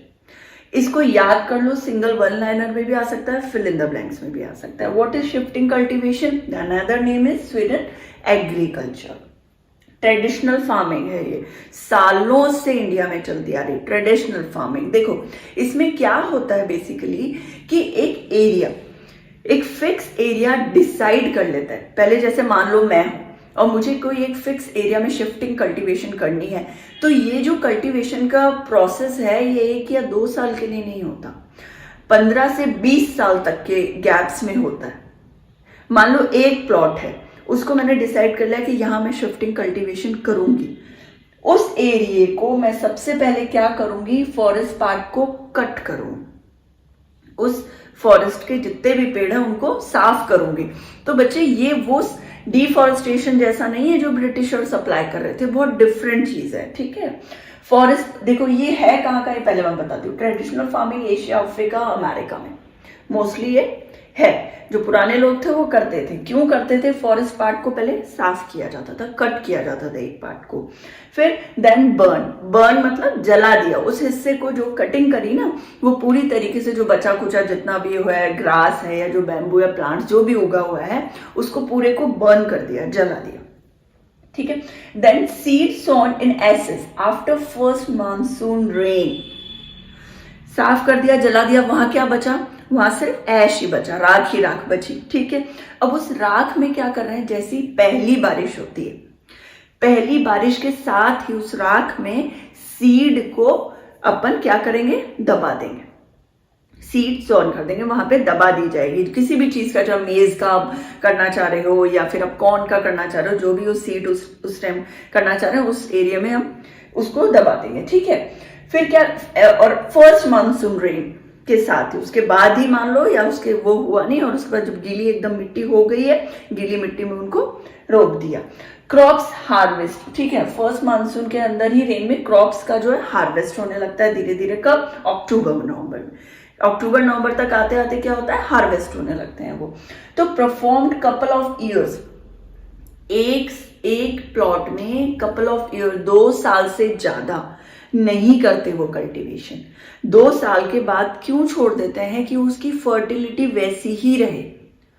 भाई एक ही आदमी से आप बार बार काम कराते जाओगे, एक ही काम, जो रिटायरमेंट एज क्यों बनाई गई, एक ही काम बार बार कराते जाओगे तो उसकी भी एनर्जी लेवल डाउन होती चली जाती है।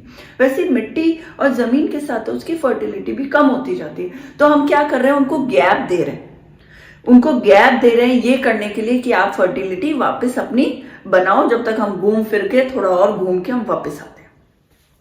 Perform couple of years same plot में से 2 साल से ज्यादा नहीं करते।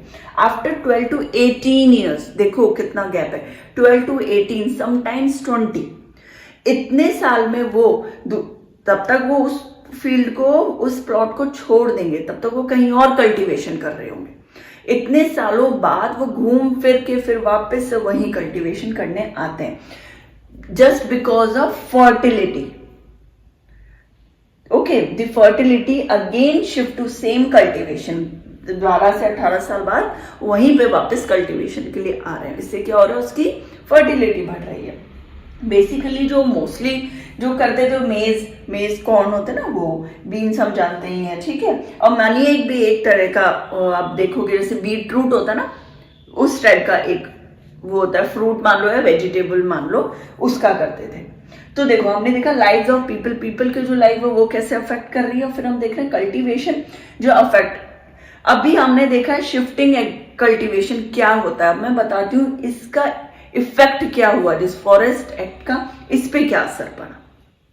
अब क्या हो रहा है, European Forester's regarded this practice harmful. उन्होंने क्या बोला है, जो शिफ्टिंग कल्टीवेशन है वो हार्मफुल है। देखो अब हार्मफुल किस किस रीजन से है, this could not grow timber for railways. ये जो आप मेथड अप्लाई कर रहे हो उससे क्या होगा, टिम्बर जो है वो नहीं उग सकता कि हर 2 साल में आप उसकी कटिंग कर रहे हो, वहां से फिर कहीं और जा रहे हो, फिर हर साल कर रहे हो, तो टिम्बर के पेड़ तो ऐसे नहीं उग सकते। तो उन्हें इनको ऐसा लग रहा था कि ये ज्यादा प्रॉफिट वाली चीज नहीं है। Burning of forest added danger can burn timber. उनका एक ही काम है, टिम्बर उगाओ, टिम्बर से ही फायदा होगा। तो उन्होंने क्या बोला, आप आस पास में जो छोटे मोटे जो जलाते हो ना पेड़ पौधे, उससे क्या होगा, पास वाले प्लॉट में अगर टिम्बर उग रहा होगा तो वो उनके लिए डेंजर है कि वो कहीं बाई चांस वो नहीं जल जाए। तो आप इस चीज के कल्टीवेशन मत करो। और डिफिकल्ट फॉर कलेक्टिंग टैक्स। भाई आप एक जगह एक प्लॉट में जा रहे हो, वहां से आपने कल्टीवेशन किया, फिर दूसरे प्लॉट में जा रहे हो, तो उनको टैक्स लेने में प्रॉब्लम हो रही थी। उनके मूवमेंट के कारण उनको टैक्स लेने में प्रॉब्लम हो रही है, ऑफिसर्स को, डिपार्टमेंट को। तो उन्हें ये चीज नहीं समझ में आई। Government decide to ban shifting cultivation. क्या डिसाइड किया? इस शिफ्टिंग कल्टीवेशन को ही हम बैन कर देते हैं, यही रोक दो, अब शिफ्टिंग कल्टीवेशन नहीं होगी।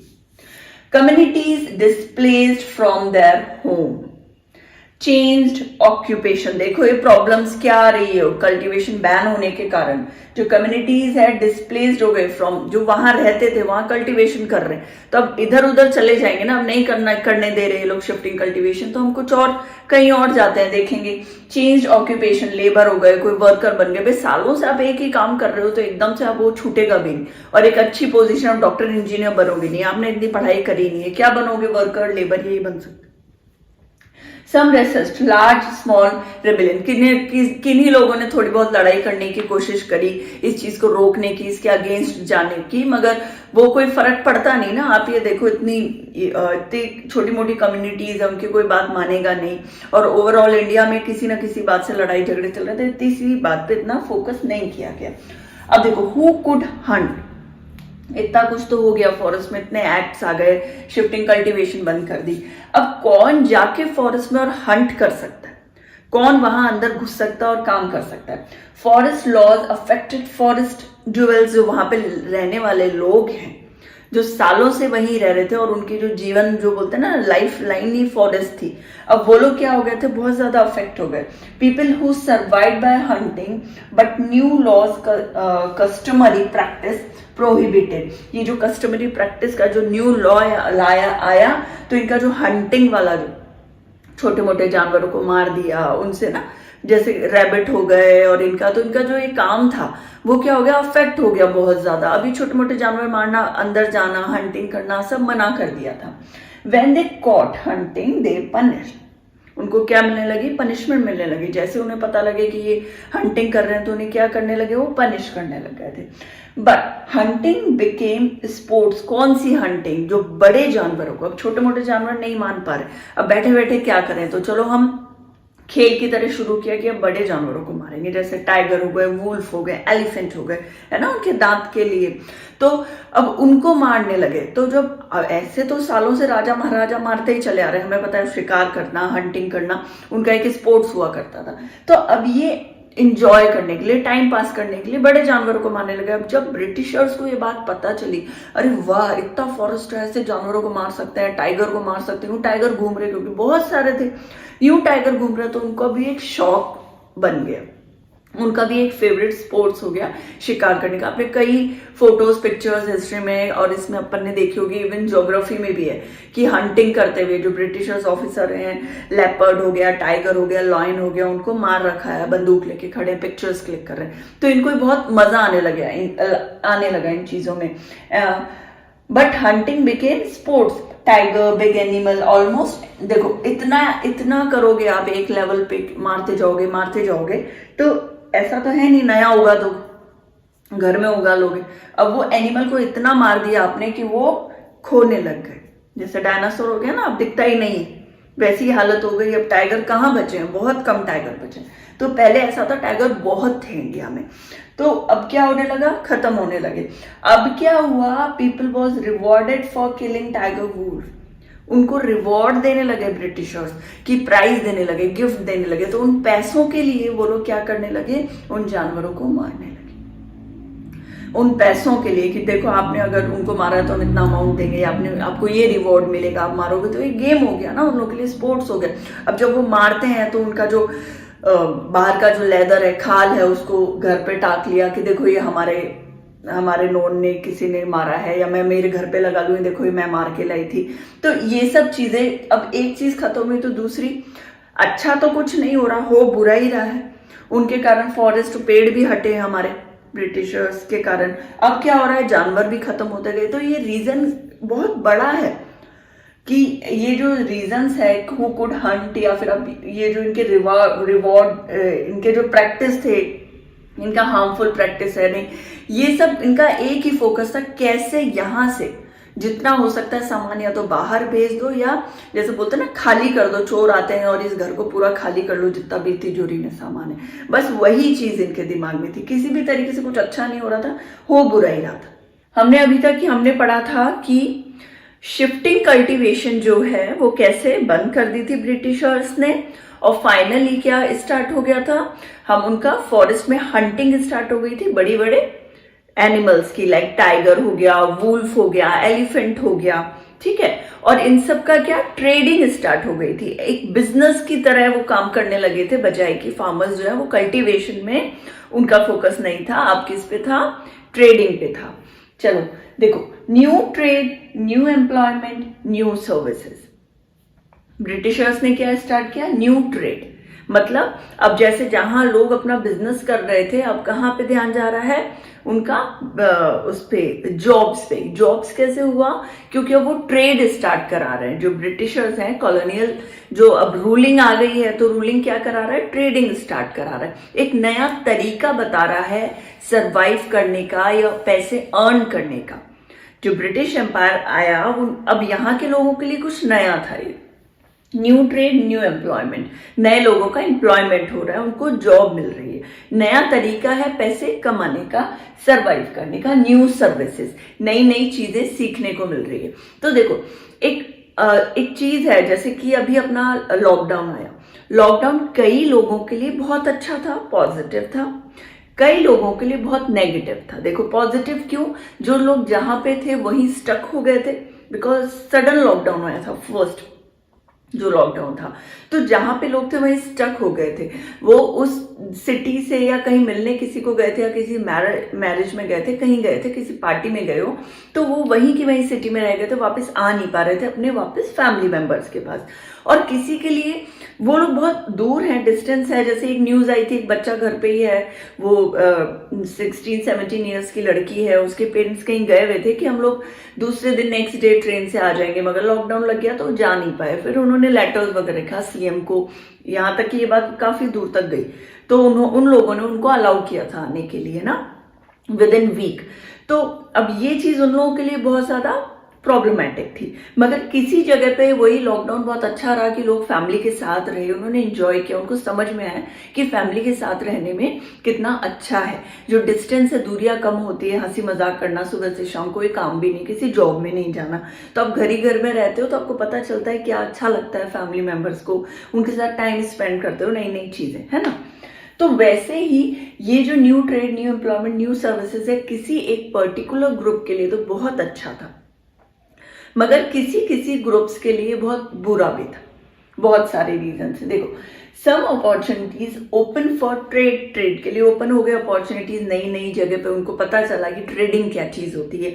देखो अब जो वो मेन उनका जो ट्रेडिशनल वर्क था कल्टीवेशन का, या फिर हम देखेंगे आदिवासियों का जो फॉरेस्ट में ही रहते हैं, वहीं पे सारा काम करते हैं, खाना पीना वही चीज फॉरेस्ट की ही यूज करना, उनको भी नई चीज सुनने को मिली, जानने को मिली, समझने को मिली। तो some opportunities open for trade, trading के लिए, खरीदना, बेचना, देना। अब जैसे शहद है, पहले वो लोग शहद खुद ही यूज करते थे, अब भाई उस जंगल में जाना मना कर दिया उन लोगों ने कि उस जंगल में आप जा नहीं सकते। तो उस जंगल में आप जब नहीं जा सकते तो एक फ्रस्ट्रेशन भी होगा कि भाई जो हमारा घर बार था वो सब छूट गया, मगर एक खुशी थी कि वो जो शहद हम खुद खाते थे अब हम किसी और को बेच भी सकते हैं, जिससे पैसा आ सकता है। या फिर हम जो स्किन है, लेदर है, जो यूज करते थे पहनने के लिए एनिमल का, वो हम किसी को बेच सकते हैं, उससे भी पैसा आ सकता है। Some opportunities open for of trade, communities started trading in forest product. Example देखो, इसका देखते हैं, मंदोरुका ब्राजील का एक एग्जाम्पल देती हूँ मैं। पहले कम्युनिटीज ने क्या किया, ट्रेडिंग स्टार्ट करी, कहाँ, फॉरेस्ट के चीजों, जो भी फॉरेस्ट में, जैसे ना एक शॉप है, वो शॉप आप खुद के लिए यूज कर रहे थे, मगर आप क्या कर रहे हो, शॉप में से सामान बेच रहे हो, लोगों को दे रहे हो, तो आप अर्न कर रहे हो, एक अर्निंग रिसोर्स है।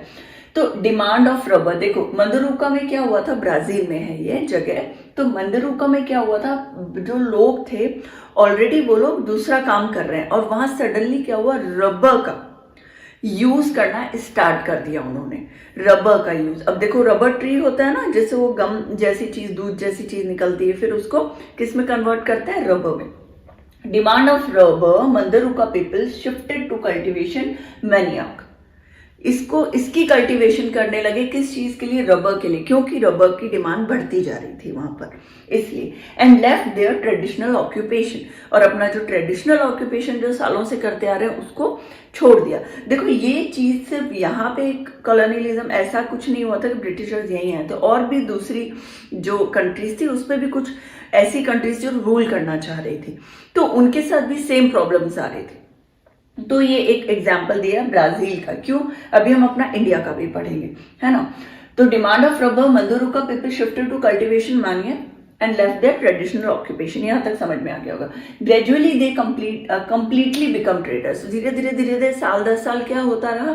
ग्रेजुअली, धीरे धीरे, और मतलब जैसे जैसे टाइम स्पेंड होता गया वैसे वैसे वो पूरी तरीके से ट्रेडर ही बन गए थे। मोस्टली दी आदिवासी, वहां के जो आदिवासी हैं मोस्टली, भाई उनको एकदम से कल्टीवेशन बन रहा, तो ऐसा तो नहीं हाथ पे हाथ रख के बैठे, कुछ तो नया करेंगे। नया जब किया तो ट्रेडिंग किया, ट्रेडिंग उनको ये चीज समझ में आई।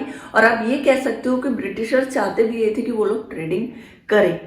उसका बहुत बड़ा रीजन है कि आप चीजें जब बनाते हो या सप्लाई करते हो तो आप दूसरी, वो अपनी कंट्री, मतलब ब्रिटिशर्स अपनी कंट्री में भेज सकते हैं, एक्सपोर्ट कर सकते हैं उनको यूज करने के लिए, क्योंकि उनके पास प्लॉट्स नहीं है, स्पेस नहीं है खाली। Colonialism trade tribal in India. अब देखो ये कहाँ की बात आ रही है? इंडिया की।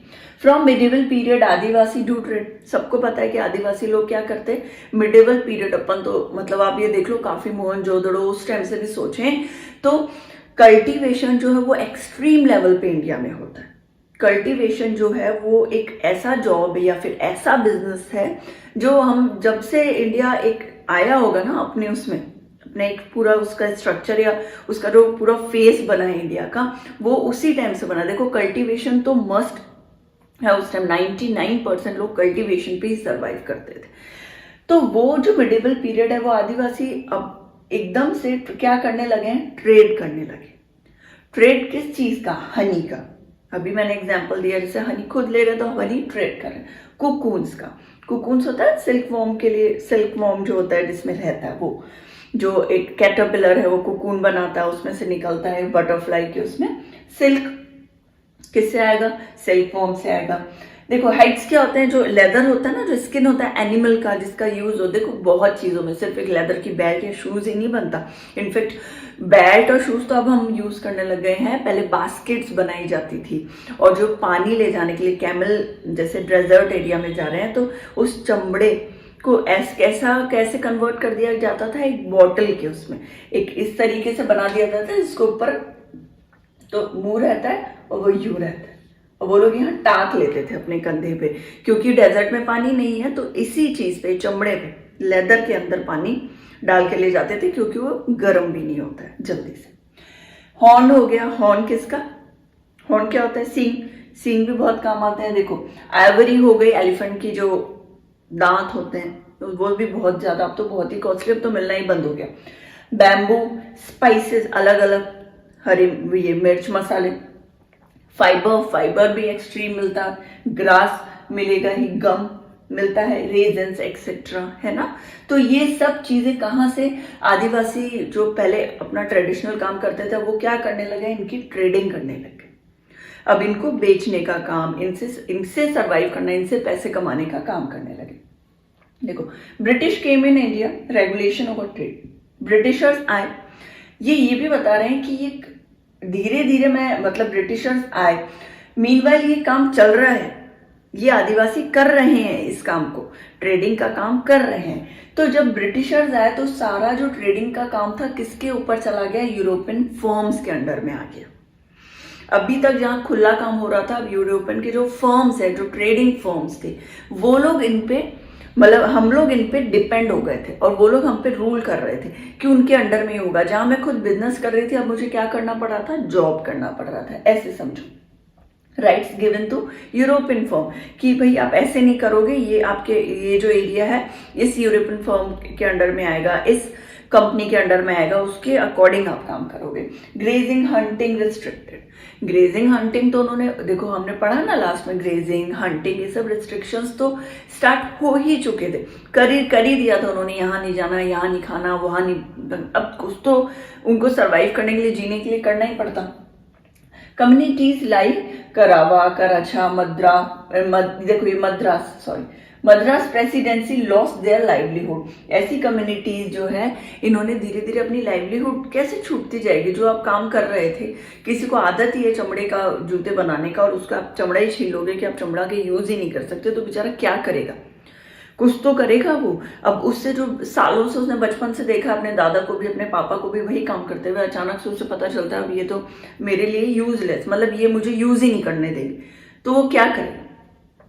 they called as criminal tribes, they call as criminal, देखो ये हमने पढ़ा था लास्ट में कि उन्होंने क्या बोल दिया था कि क्रिमिनल, नेक्स्ट चैप्टर है ना आपका चैप्टर नंबर 5, उसमें है ये ट्राइब्स का पूरा, तो उन्हें क्या ब्रिटिशर्स ने उनपे ये बोल दिया गया कि ये क्रिमिनल ट्राइब्स है जो फॉरेस्ट में रह रहे हैं, जिनको हम ये पता नहीं कर पाते क्योंकि वो ग्रेजिंग के लिए एनिमल्स को एक जगह से दूसरी जगह वो लोग मूवमेंट करते हैं, हर 4 to 6 मंथ्स में एक जगह से दूसरी जगह जाते हैं, एक जगह ग्रेजिंग करवाते हैं, फिर दूसरी जगह ग्रेजिंग कराते हैं, जब तक वहां पे वापस फर्टिलिटी हो जाती है, वहां पे वापस कल्टीवेशन हो जाता है। फिर 6 महीने यहाँ रुक गए, वापस वो लोग मूव करते हैं अपने सेम एरिया में, सेम प्लॉट्स में, ठीक है, वही टेंट बना के रहना, वहीं घर पे कुछ क्रॉप्स वगैरह उन्होंने उगा लिए, मेज वगैरह उगा लिया, ठीक है। फिर उसके बाद वो जब तक उगे तब तक कहीं और आ गए, वो लोग वहां पे ग्रेजिंग करवा रहे हैं अपने कैटल्स की, क्योंकि बेसिकली कैटल्स पे जीते थे पहले के लोग। तो अब वो लोग, उन लोगों ने क्या किया कि आपको क्रिमिनल ट्राइब्स बना दिया। क्यों? क्योंकि भाई ना तो उनसे टैक्स ले पा रहे थे, क्योंकि वो एक से दूसरी जगह जा रहे हैं, वो पर्टिकुलर एक एरिया नहीं है कि वहां से उनका टैक्स ले ले, भाई वो तो हर 6 महीने में मूव कर रहे हैं, तो इन्हें पता नहीं लगता था टैक्स किससे ले रहे हो, कितने लोगों ने दिया, कितने लोगों ने दिया, क्या ऑक्यूपेशन है, ग्रेज करवा रहे हैं अंदर फॉरेस्ट के अंदर, कैटल्स जा रहे हैं, वो वहीं खाना खा रहे हैं, वो लोग भी वहीं बैठ रहे हैं, वहां का यूज कर रहे हैं वुड्स का, जो उनको बिल्कुल पसंद नहीं था, टिम्बर उनको चाहिए था हर चीज के लिए, उनके आर्मी को चाहिए था, तो उनको क्या लग रहा था कि ये लोग यूज कर रहे हैं ज्यादा से ज्यादा फॉरेस्ट का, तो इनको एक क्रिमिनल ट्राइब बना दो, इनको ये एक ठप्पा लगा दो। अब भाई आप कुछ भी नहीं करने दोगे उसको, तो वो चोरी करके ही खाएगा। एक बच्चे को मैं रख रही हूँ, उसको खाना नहीं दूंगी, तो वो किसी तरीके से भूख मिटाएगा, तो हो सकता है मेरे फ्रिज से निकाल के कुछ खा ले, हो सकता है मेरे किचन से कुछ खा ले, तो मैं उसे ये बोल दूंगी आप क्रिमिनल हो, वो जीने के लिए कुछ तो खाएगा। तो वही बात थी, they called as criminal tribes, उन लोगों को क्या नाम दे दिया गया, क्रिमिनल ट्राइब्स, बहुत सारे रीजंस के कारण। ये तो 1 या 2 है कि टैक्स के कारण नहीं, उन्हें लगता था ये एक जगह सेट हो जाए, टैक्स नहीं ले पा रहे हैं, उनका वो कहाँ क्या काम कर रहे हैं ये पता नहीं, वुड वो लोग निकाल रहे हैं, यूज कर रहे हैं उस वुड का, फॉरेस्ट का, जो नहीं चाहते थे, कैटल्स को ग्रेज कराना नहीं चाहते थे, उनके प्लांटेशन खराब हो रही थी, कल्टीवेशन खराब हो रहा था उन फॉर्म्स को, तो उन्होंने फाइनली क्रिमिनल ट्राइब बोल दिया। Force to work in factories, mine, plantation, और उनको क्या बोला, आप हमारे अंडर में काम करिए, प्लांटेशन करिए, फैक्ट्रीज जो हमने लगाई हैं, कि अब कन्वर्ट तो करना पड़ेगा ना, स्किन आप अगर उतार लो किसी एनिमल को, उसको लेदर में कन्वर्ट करने के लिए एक छोटी बड़ी फैक्ट्री तो बनानी पड़ेगी। एक हाथी का दांत है तो हाथी का दांत थोड़ी बिकता है, हाथी के दांत को कन्वर्ट करोगे आप किसी भी आर्टिफिशियल ज्वेलरी में, या आप किसी भी चीज में, किसी स्टेचू में, या कुछ भी आप बना रहे हो उससे, तो उसको कन्वर्ट करने के लिए सेटअप तो चाहिए, वो सेटअप में काम करवाते थे। Factories, mine, plantation, low wages, बात यहीं तक खत्म नहीं हुई, चलो उन्होंने काम दे दिया, बहुत अच्छा किया, आपने काम तो दिया, ना के बराबर कुछ तो वर्कर्स कर पा रहे, मगर वो कंडीशंस तो आपने इतनी बुरी रखी, उनकी वेजेस लो वेजेस कर दिए, जो पैसा वो अगर 100 कमाते थे बिजनेस करके, जॉब कर रहे हैं तो 20 रुपीज ही मिल रहा। कंडीशंस वर बैड, बेसिकली घर नहीं मिल रहा था रहने को, खाने को जो अमाउंट, जो प्रॉपर जो खाना था, वो खाना नहीं मिल पा रहा उनको, घर नहीं दे पा रहे, जो घर वो लोग शिफ्ट करते थे, या फिर आप लोग जंगल जो उनका घर था वहां से निकाले गए, कहीं और सेट होने में प्रॉब्लम आ रही है, तो ये लो वेजेस कंडीशंस वो बैड उनसे ही रिलेटेड है, ना तो शेल्टर था, खाने को अच्छा नहीं था, और उनके पास पैसे भी कम थे। ये बात है कि देखो कहीं पे ये ट्रेडिंग अच्छा है, कुछ लोगों के लिए अच्छा है कि कोई काम नहीं है तो चलो एटलीस्ट हमें इतना 2 रुपए कमाने को मिल रहा है, मगर कुछ लोगों के ऐसा है कि वो लोग तो अपना घर बार ही सब कुछ छूट ही गए। अब इस लेवल पे आके जब फ्रस्ट्रेशन होता है तो कोई क्रिमिनल बनेगा ही ना। फोर्स तो आप ही कर रहे हो उसे चोरी डकैती करने के लिए, फोर्स तो आप ही कर रहे हो कि वो वायलेंस करे, फिर आप बोल रहे हो कि ये तो ट्राइब ही पूरी क्रिमिनल है। तो बहुत सारे कंडीशंस थे जिसके कारण ये ऐसा हुआ कि इनको क्रिमिनल ट्राइब दिया और इन्होंने कुछ वायलेंस किया नहीं। People from Assam, Santhal, Gond from Chhattisgarh, ठीक है, orange from Jharkhand, work on T plantations. ये बता रहे हैं कि ये लोग जो थे पीपल जो कल्टीवेशन से यहाँ पे, भाई वो लोग आदिवासी थे अब कल्टीवेशन में आ गए हैं, तो वो लोग क्या काम करने लगे थे, प्लांटेशन का। कहाँ पे, असम में। असम में प्लांटेशन होता है, टी प्लांटेशन बेसिकली वो। अब जब इतना कुछ होगा तो कहीं ना कहीं तो आवाज उठेगी, कहीं ना कहीं तो कोई होगा जो ये बोलेगा कि ये सब गलत हो रहा है, इस चीज को रोको, ये आगे नहीं होना चाहिए। तो कौन लोग थे, देखो कुछ होगा डेफिनेटली, बहुत सारी जगह, जिनमें से देखो सिंधु और कानू थे जो संथाल वाले एरिया में। अब ये वायलेंस आप बोल सकते हो वायलेंस कर रहे थे, या इन चीजों को रोकने कि आगे नहीं कंटिन्यू हो, ऐसा नहीं होना चाहिए, हमारा जो लाइफ है हमें अपने अकॉर्डिंग जीने दो। ये इनकी एक फोटो भी है, तीर वगैरह लेके, उस टाइम जो भी उन्हें तरीका मिला, भाई पिस्टल नहीं होता तो तीर ही थे, तो वे लोग वायलेंस पे उतर गए थे, मारते थे ब्रिटिशर्स को छुप के, जैसे होता है ना छुप जाते हैं, जंगली लोग हैं, छुपे हुए हैं, उनको तरीका पता है, हंटिंग वो लोग बहुत अच्छा है, हाथ बहुत अच्छा है, तो ब्रिटिशर्स दिख रहे हैं तो वो तीर से मार रहे हैं। तो बिरसा मुंडा कहाँ पे, छत्तीसगढ़। बस्तर रिवोल्ट है, उसकी पूरी डिटेल मुझे देनी पड़ेगी, वो नेक्स्ट आपको पूरा बताऊंगी, मैं मैप बनाऊंगी उसके अकॉर्डिंग बताऊंगी, ऐसे समझ में नहीं आएगा। तो बिरसा मुंडा और छत्तीसगढ़ में बस्तर रिवोल्ट हुआ था, बहुत ही फेमस, ठीक है। फिर अलूरी सीताराम का कहाँ पे है, आंध्र प्रदेश में, ये भी इनका रिबेलियन में ही है। अब आप किसी भी, ये फॉरेस्ट में इतना कुछ चल रहा है, तो अब वही है ना, कंट्री अपने अपने तरीके से लड़ रही है। अब इनके पास जो प्रॉब्लम आ रही है तो ये ब्रिटिशर्स से उससे फाइट कर रहे हैं। हमने गांधी जी वाला पढ़ा तो वो अलग तरीके से फाइट कर रहे हैं वो लोग। फैक्ट्री में जो वर्कर हैं, जो सिटीज वाला एरिया, वो लोग अलग तरीके से परेशान है, पैसे नहीं देते या छुट्टियां नहीं दे रहे, या उनका जो टैक्स है वो बहुत बढ़ा दिया है। तो हर तरीके से ब्रिटिशर्स पे क्या हो रहा था, प्रॉब्लम इन दिनों स्टार्ट कर दी थी हमने उनसे लड़ने की, उनकी चीजों को डिनाई करने की, उनसे पीछे हटने की।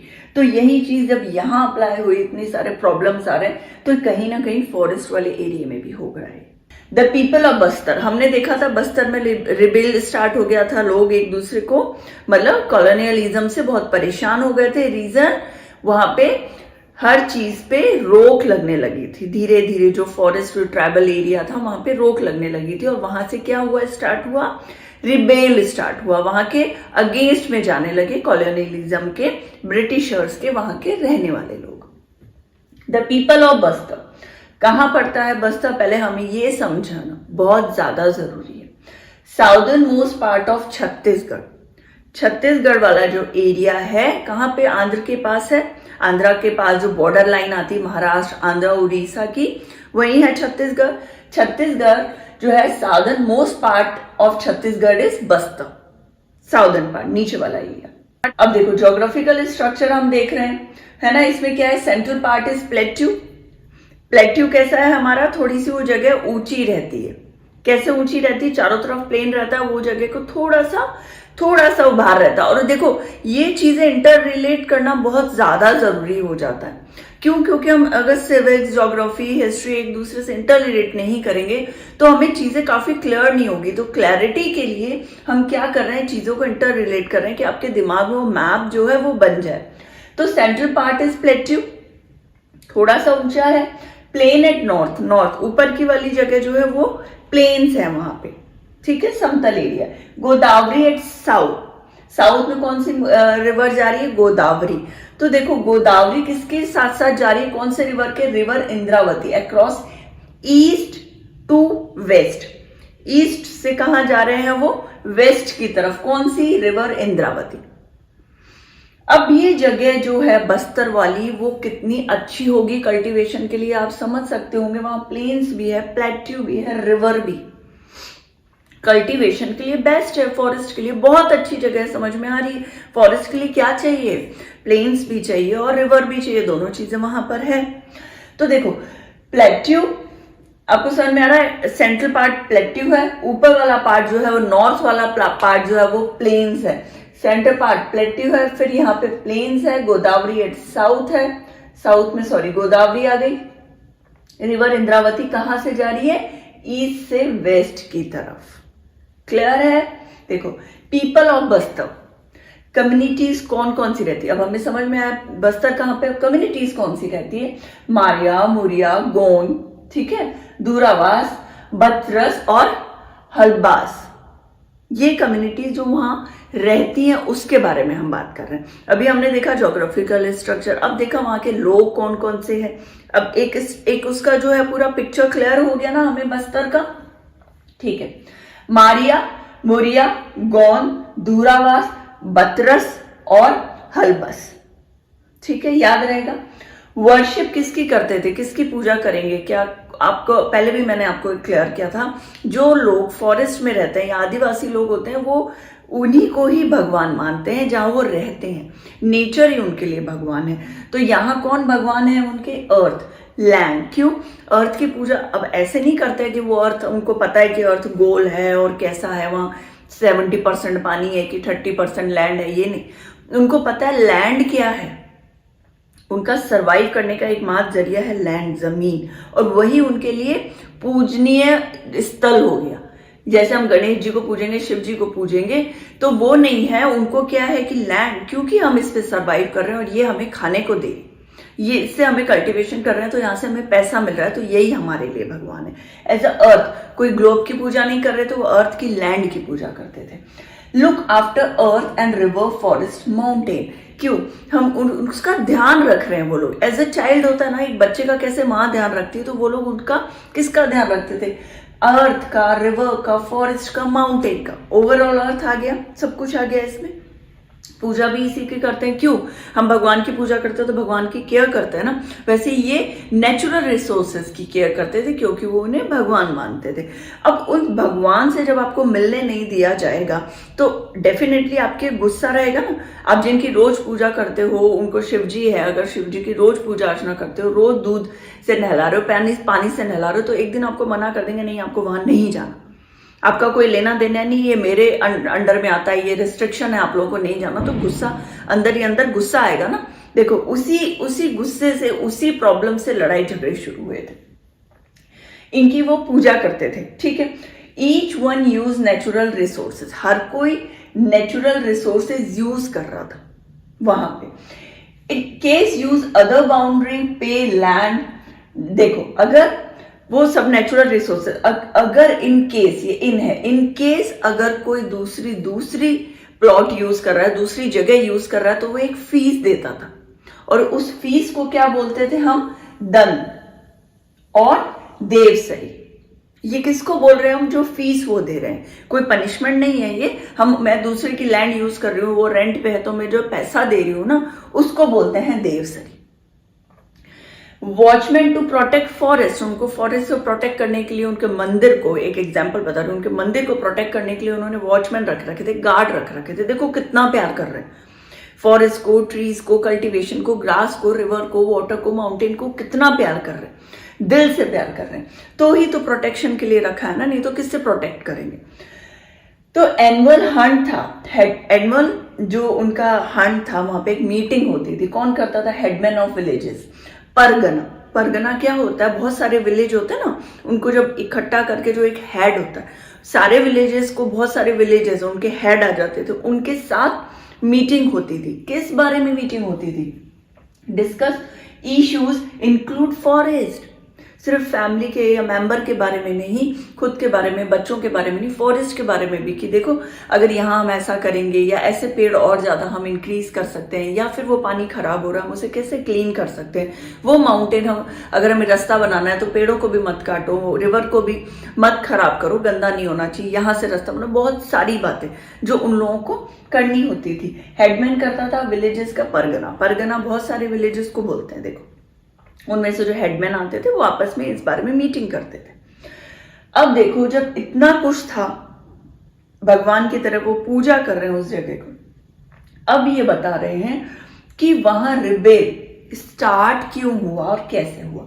Colonial government propose reserve 2/3 area of forest इन 1905। 1905 में उन्होंने क्या किया, 2/3 एरिया है जो उस एरिया का जो फॉरेस्ट एरिया था 2/3 वो रिजर्व कर दिया था। इट मीन्स 2/3 एरिया को वो अपने अंडर में ले चुके थे कि यहाँ जो भी होगा वो हमारे ही कहने से होगा, यहाँ जो लोग जाएंगे वो वही लोग जाएंगे जिन्हें हम अलाउ करेंगे। हर कोई अंदर नहीं जा सकता, कटिंग नहीं कर सकता, आप अंदर रह भी नहीं सकते, आप अंदर आप वॉक भी नहीं कर सकते हो, इतने रिस्ट्रिक्शन उन्होंने डाल दी थी। स्टॉप हंटिंग, उन्होंने हंट करने के लिए अंदर किसको जाने के लिए मना कर दिया, तो हंटिंग भी, एनिमल्स को मारना वगैरह सब बंद हो गया। हंटिंग भी उनका एक सर्वाइव करने का एक तरीका था। लेदर से यूज करते थे ना, लेदर यूज करेंगे, दांत यूज करेंगे, हॉर्न यूज करेंगे, रहने का, जीने का एक जरिया था।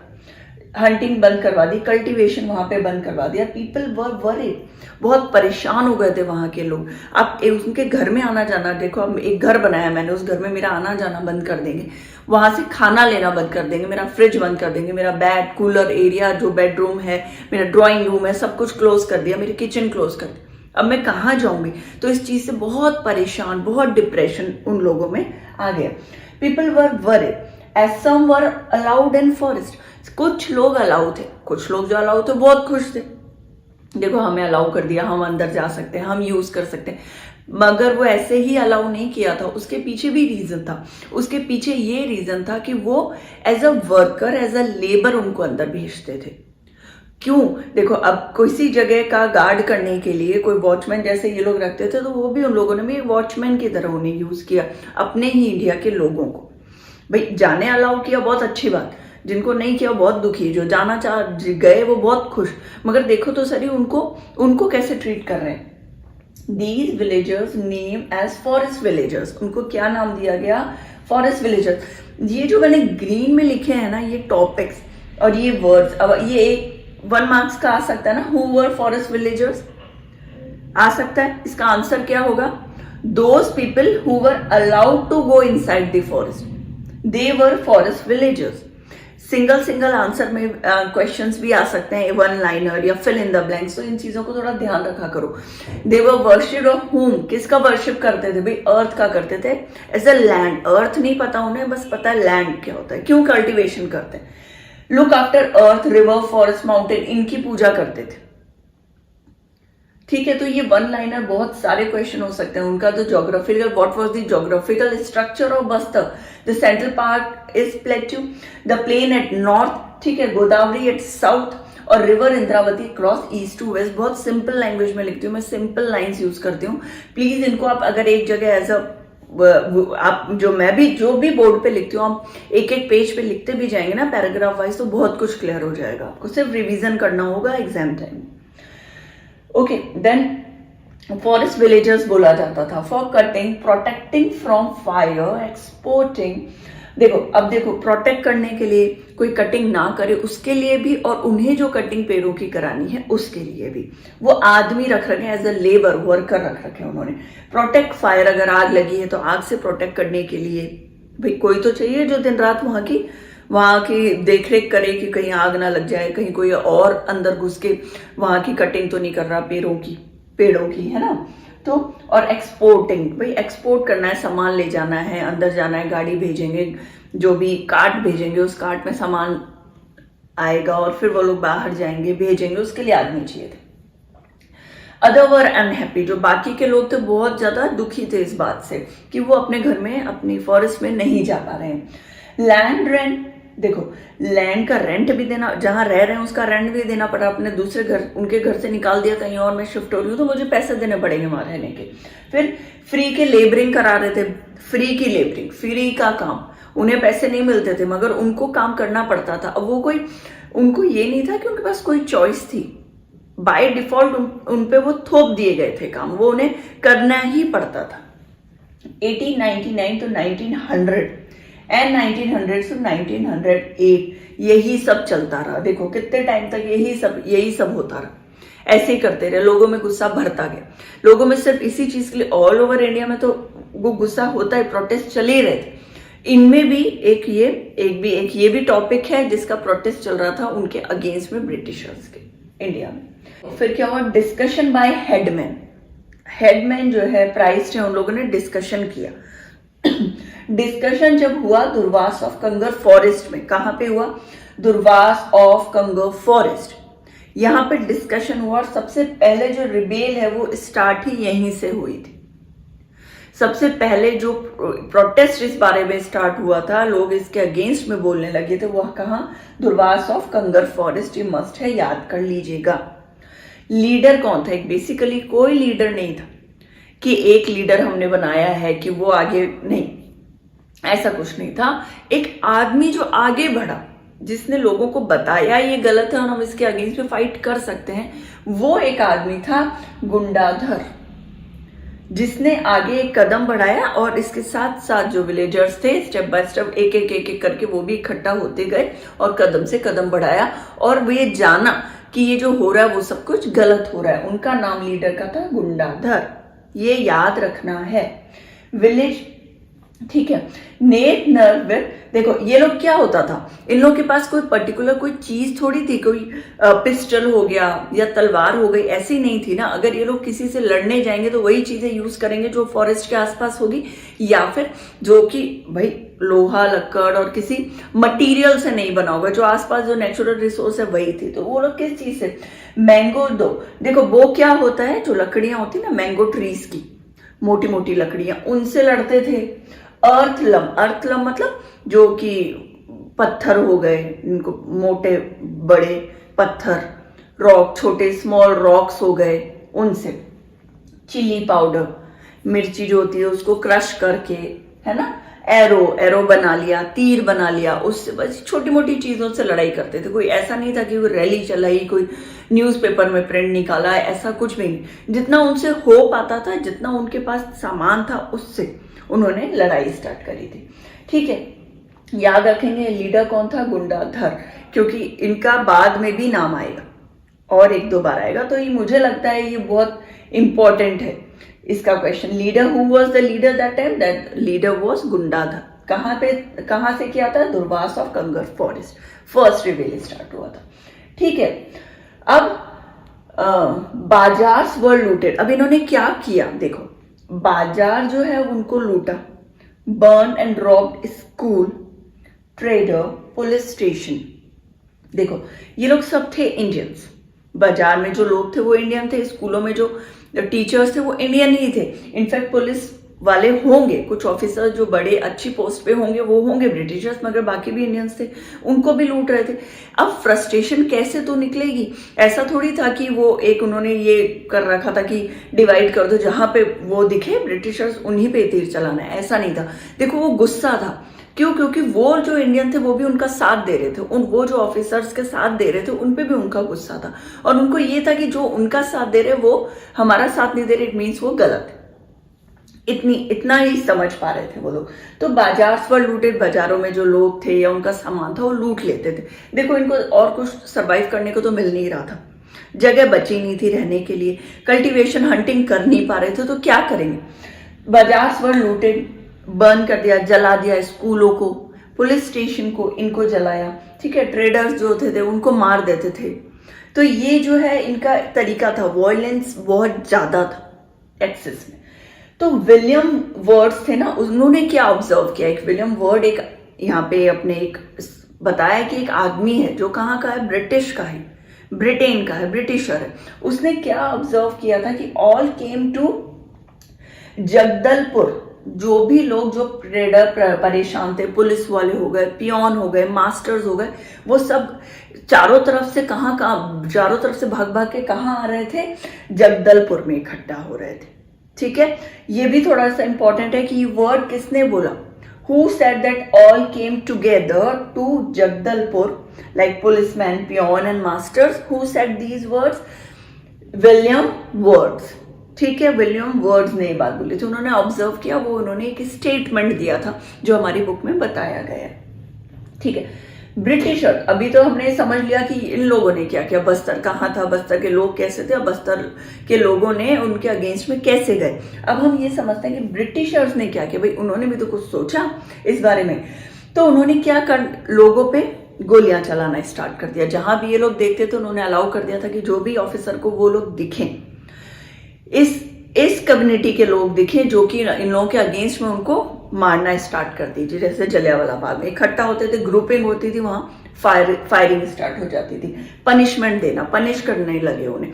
कोई उन्हें लग रहा है कि ये है, कोई एक ग्रुप है, इनमें से कुछ किसी को पकड़ लिया, उस ग्रुप में से किसी को पकड़ लिया तो पनिश करना स्टार्ट कर दिया। सैंड ट्रूप्स जो पुलिस की जो ट्रूप्स है उनको भेजा गया उन्होंने एरिया में जहां जहां ये सब चीजें हो रही थी। ठीक है, तो with in 3 months regain control. With in 3 month, 3 महीने के अंदर अंदर उन्होंने अपना कंट्रोल जो है वापस से गेन कर लिया था उस एरिया पे, बताया जाता है। मगर देखो वो एरिया को उस पे कंट्रोल तो कर लिया उन्होंने, किया, मगर उससे फायदा नहीं हुआ। लोग कहते हैं कि क्यों, उसका रीजन ये है, मैंने बोला ना वापस आएगा। देखो गुंडाधुर जो है वो पकड़ा नहीं गया था एंड तक भी, काफी कुछ करने के बाद भी ब्रिटिशर्स गुंडाधुर को नहीं पकड़ पाए थे। तो होता ना कि भाई जब हमारा राजा ही पकड़ में नहीं, बोलता ना राजा को मार दिया, इट मीन पूरी सेना उसके दूसरे राजा के अंडर में आ गई, उसका राज, उसका एम्पायर दूसरे राजा के अंडर में आ गया, उसका कैसल उसके अंडर में आ गया। जब राजा को ही आप नहीं पकड़ पाए तो आप, इट मीन्स कि आप हार चुके हो। तो वही बात थी कि जो गुंडाधर था वो तो जिंदा था, उन्हें उसे तो कोई पकड़ ही नहीं पाया था, उसे ये लोग मार ही नहीं पाए थे। तो एक तरह से देखें तो ये लोग हारे नहीं थे। देखो इसका कुछ अच्छी चीज थी जो हुई थी। अच्छी क्या हुई थी कि वो जो रिजर्व किया था ना उन्होंने, 2/3 एरिया मैंने बताया रिजर्व किया, उसका भी ऑलमोस्ट हाफ एरिया को रिजर्व कर दिया। देखो इतना बड़ा प्लॉट है, अगर हम माने, एक बहुत छोटा सा एग्जाम्पल हम दे रही हूं, मैं देती हूं कि एक इतना बड़ा प्लॉट है, उसका इतना प्लॉट उन्होंने बोला कि हम यूज करेंगे, बाकी में आप रह सकते हो। तब इसका भी उन्होंने ये बोल दिया था कि आप इतना हम लेते हैं, बाकी आप यूज कर लो। तो एक तरीके से आप बोलो तो ये जीत ही थी उन लोगों की, उस कम्युनिटी की जीत थी कि उन्हें कुछ हिस्सा, कुछ तो काफी कुछ हिस्सा वापस मिला था। इस जब ये सब इन्होंने किया, अगर वो चुप बैठे रहते तो सब कुछ वैसा ही चलता रहता। उनके अगेंस्ट में गए, कोशिश किया, ट्राई किया, तो क्या हुआ, उनको काफी प्रॉफिट भी हुआ। तो ये जितना भी मैंने लिखा है बहुत इंपॉर्टेंट, एज अ नोट आप इसको प्लीज कॉपी में लिखा करिए। हमने अभी तक ये पढ़ा था, बस्तर वाला टॉपिक हमारा चल रहा था। देखो बस्तर वाले टॉपिक में सब कुछ लास्ट में हम ऐसे नहीं सोच सकते कि जब वो में पता चला वो लीडर है, वो भी अलाइव है, मैंने बताया आपको, एम्पायर भी जो पूरा है, हम तभी उसको मानते हैं कि राजा जीता है जब या तो वो कैद में हो राजा या फिर उसको मार दिया गया हो, मगर still the leader was alive. तो वो हम ये नहीं बोल सकते कि ब्रिटिशर्स जो थे वो उसमें लास्ट में उन्होंने जब 3 मंथ्स के अंदर अंदर पूरा वो गेन कर लिया था, वापस से रीगेन कर लिया था अपना कंट्रोल, तो वो जीते, हम ये नहीं बोलेंगे। वैसे ही क्या हुआ था कि इन सब चीजों के होने के बाद भी चीजें सुधरी नहीं थी। अभी भी उन्हें फॉरेस्ट से बाहर ही रखा जा रहा था, अभी भी उन पे रिस्ट्रिक्शंस लगाए गए थे। इवन जो वर्ल्ड बैंक है जिससे लोन लेता था इंडिया, उन्होंने एक बात ये कही थी कि जितने भी 46 हेक्टर्स में ट्रॉपिकल जो पाइन्स बोल सकते हैं, या जो दूसरा जो अपना ना, जिससे हम पेपर, उनको क्या चाहिए था, पेपर चाहिए था, क्यों, क्योंकि टिम्बर का कल्टीवेशन करना था उन लोगों को बेसिकली। क्यों, क्योंकि उस एरिया में, वहां पर ब्रिटेन में इतना अच्छी फर्टिलिटी नहीं है जितना कि इंडिया में है टिम्बर के लिए। तो उनको क्या लग रहा था, ये जो साल के पेड़ हैं उनको तो हटा दिया जाए। उन्होंने बोला कि साल के जितने भी पेड़ हैं वो तो हटा दिए जाएंगे और हम जो है उसमें स्टार्ट कर देंगे ट्रॉपिकल पाइन उगाना। ट्रॉपिकल पाइन हम उगाएंगे पेपर के पल्प के लिए। तो ये जो है ये बहुत बड़े हेक्टर में मतलब कर दिया गया, 4600 हेक्टर जो है वो टोटली क्लीन कर दिया गया था साल के पेड़ों का।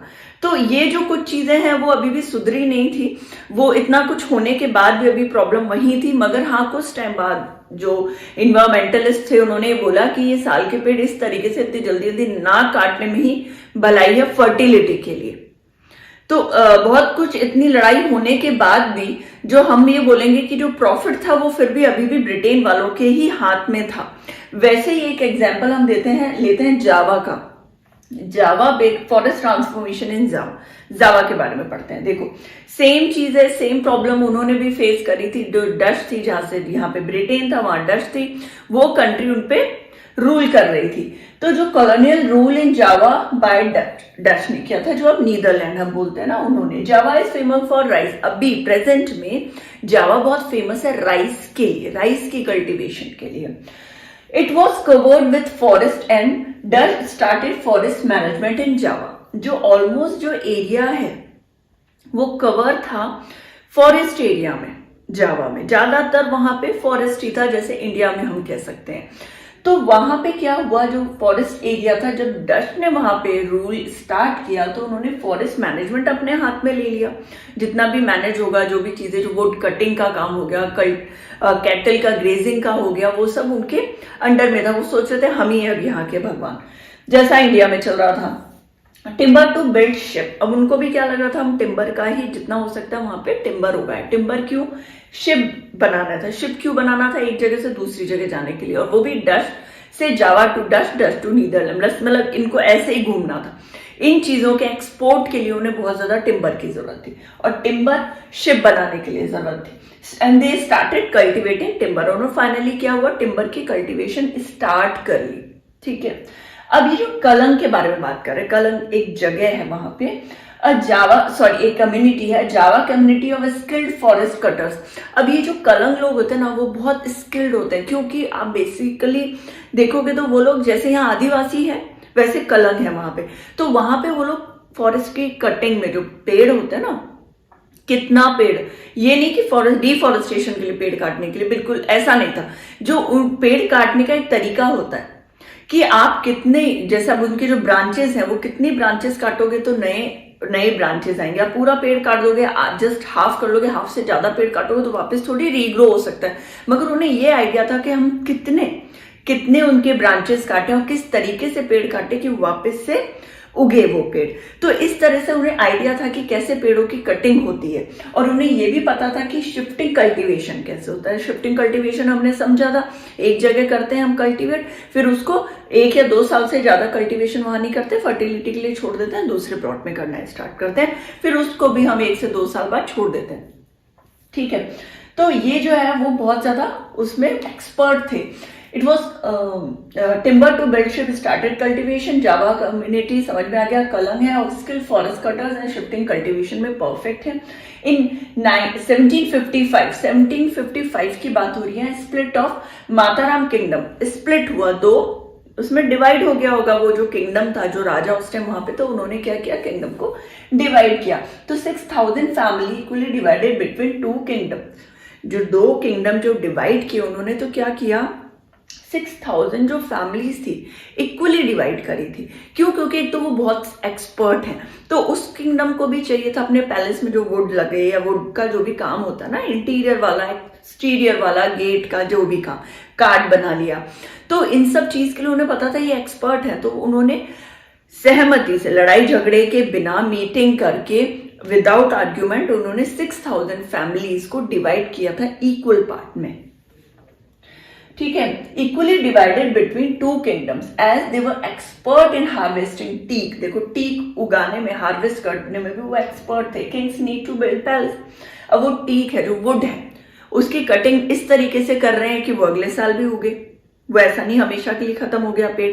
तो उसको उगाने के लिए हार्वेस्ट टीक जब वो कर रहे हैं, तो उनके लिए किंग को क्यों, क्या भी पैलेस में जो भी लकड़ियां लग रही, वो उन्हीं की वजह से लग रही। तो उन्होंने बिना लड़ाई झगड़े के 6000 फैमिलीज को डिवाइड किया था। इन 1775 की 55 की बात होगी, 70 की बात होगी। Kalangs attack Dutch fort but uprising was suppressed. देखो, कलंग वालों ने क्या हुआ, डच वालों को जो फोर्ट था वहां पे वायलेंस हुआ ना, वहां पे उन्होंने अटैक किया, उन लोगों को मारा अपने तरीके से। वही पिस्टल वगैरह नहीं था, जो कि आप वो सब चीजें जो वहां पे अवेलेबल हो, एक फॉरेस्ट में क्या अवेलेबल होगा उस तरीके से सोचिए। तीर कमान, या फिर उनका जो नेचुरल, जैसे मैंने बताया, पत्थर, रॉक, छोटे छोटे, है ना, पेबल्स वगैरह, उन सब से वो मारते थे। तो अटैक तो किया, मगर ये जो अपराइज हो रहा था, इनका वॉयलेंस, इनका जो इनके अगेंस्ट में होना, इनका प्रोटेस्ट चालू होता, उससे पहले ही डच वालों ने उसको खत्म कर दिया, उस चीज को वहीं रोक दिया।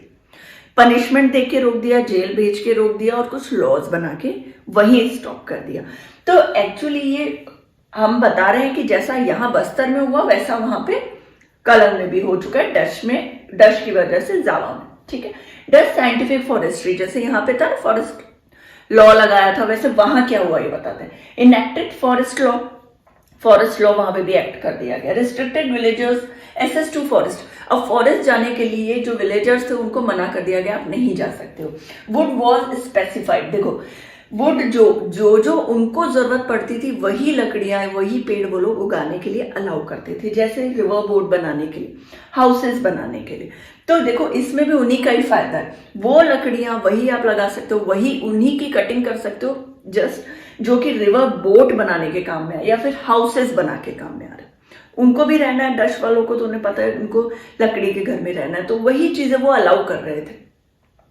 Villagers were punished for grazing kettles, same चीज हो रही है, उनको अंदर कैटल्स को ग्रेज नहीं कराने दिया जा रहा फॉरेस्ट में। Travel to forest with cart and cattles, जो पनिश किया जा रहा था अगर वो फॉरेस्ट में जा रहे थे, किसके साथ, कार्ट के साथ, कार्ट बनाने के लिए और कार्ट लेके जाने के लिए। क्यों मना कर रहे हैं, क्योंकि हो सकता है वो फॉरेस्ट में पेड़ों की कटिंग करे, लकड़ियां वो खुद अपने कार्ट में डाल के और वापस आ जाए, तो वो अलाउ नहीं थे, पहले वहां स्टॉप कर दिया गया था। कैटल, खाने पीने के लिए कैटल्स को भी ले जाना मना था। ठीक है, अब देखो इसुरन टिको सैमन थे, उनके बारे में यहाँ पे बताया गया, हम जावा की ही बात कर रहे हैं अभी। लिव इन रेंदुब्लैटन विलेज, एक विलेज है यहाँ पे वो रह रहे हैं, मगर ये थोड़े से आप ये बोल सकते हो पढ़े लिखे नहीं थे मगर इंटेलिजेंट थे। जैसे यहाँ पे आप बोलेंगे कि जो अगेंस्ट में जा रहे थे ना, हमारे प्रोटेस्ट कर रहे थे जो इंडियंस, वैसा ही वहां पे एक इंडियन जो आगे बढ़ा प्रोटेस्ट करने के लिए इनकी डच वालों के अगेंस्ट में। ठीक है, argue about water, earth, land, wood was not created by state. कितनी अच्छी बात बोली उन्होंने, बोला ये जो स्टेट ये बोल रहा है कि ये हमारे अंडर में है, ये हमने ले लिया, ये मैनेजमेंट हमारे अंडर में फॉरेस्ट का, तो क्या वो भगवान है इसके, क्या लैंड के, अर्थ के, वाटर के, वुड के क्या उन्होंने उगाया है? ये नेचुरल रिसोर्स तो भगवान ने दिया है, तो आप कैसे किसी चीज को अपने अंडर में ले सकते हो? किसी और के बच्चे को आप कैसे ये बोल सकते हो ये मेरा बच्चा और ये मेरे अंडर में, मैं जैसे चाहूंगा वैसे ही इसको सर्वाइव करने के लिए अलाउ करूंगा। तो उन्होंने कितनी अच्छी बात बोली कि उन्होंने आर्ग्यू दिया कि जो स्टेट है, डच के बारे में बात कर रहे हैं, water, earth, land, wood was not created by state, state ने क्रिएट नहीं किया, ये उनके अंडर में नहीं आता है। He protest and lying down on land with son in laws, वो उन्होंने प्रोटेस्ट किया और जो एरिया था, जो प्लॉट्स, जो कल्टीवेशन के लिए प्लॉट्स ले रहे थे या जो फॉरेस्ट वाला एरिया था जिसको काटा जा रहा था, तो वो क्या कर रहे थे, वहां लेट जाते थे कि वो आगे बढ़ ही नहीं पाए। डच के जो ऑफिसर्स हैं वो आगे बढ़ ही नहीं पाए पेड़ों को काटने के लिए, मतलब उनका ये मतलब था कि पहले हमें मारो उसके बाद ही आप पेड़ों की कटिंग कर सकते हो।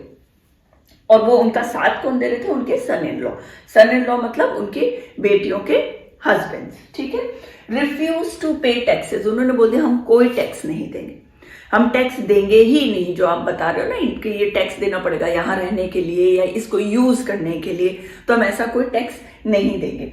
1907 में 3000 families was with him, finally 3000 family, एक जो ये है सैमिन उन्होंने स्टार्ट किया अपने सन इन लॉज के साथ, फाइनली 3000 फैमिलीज उनके साथ हो गई।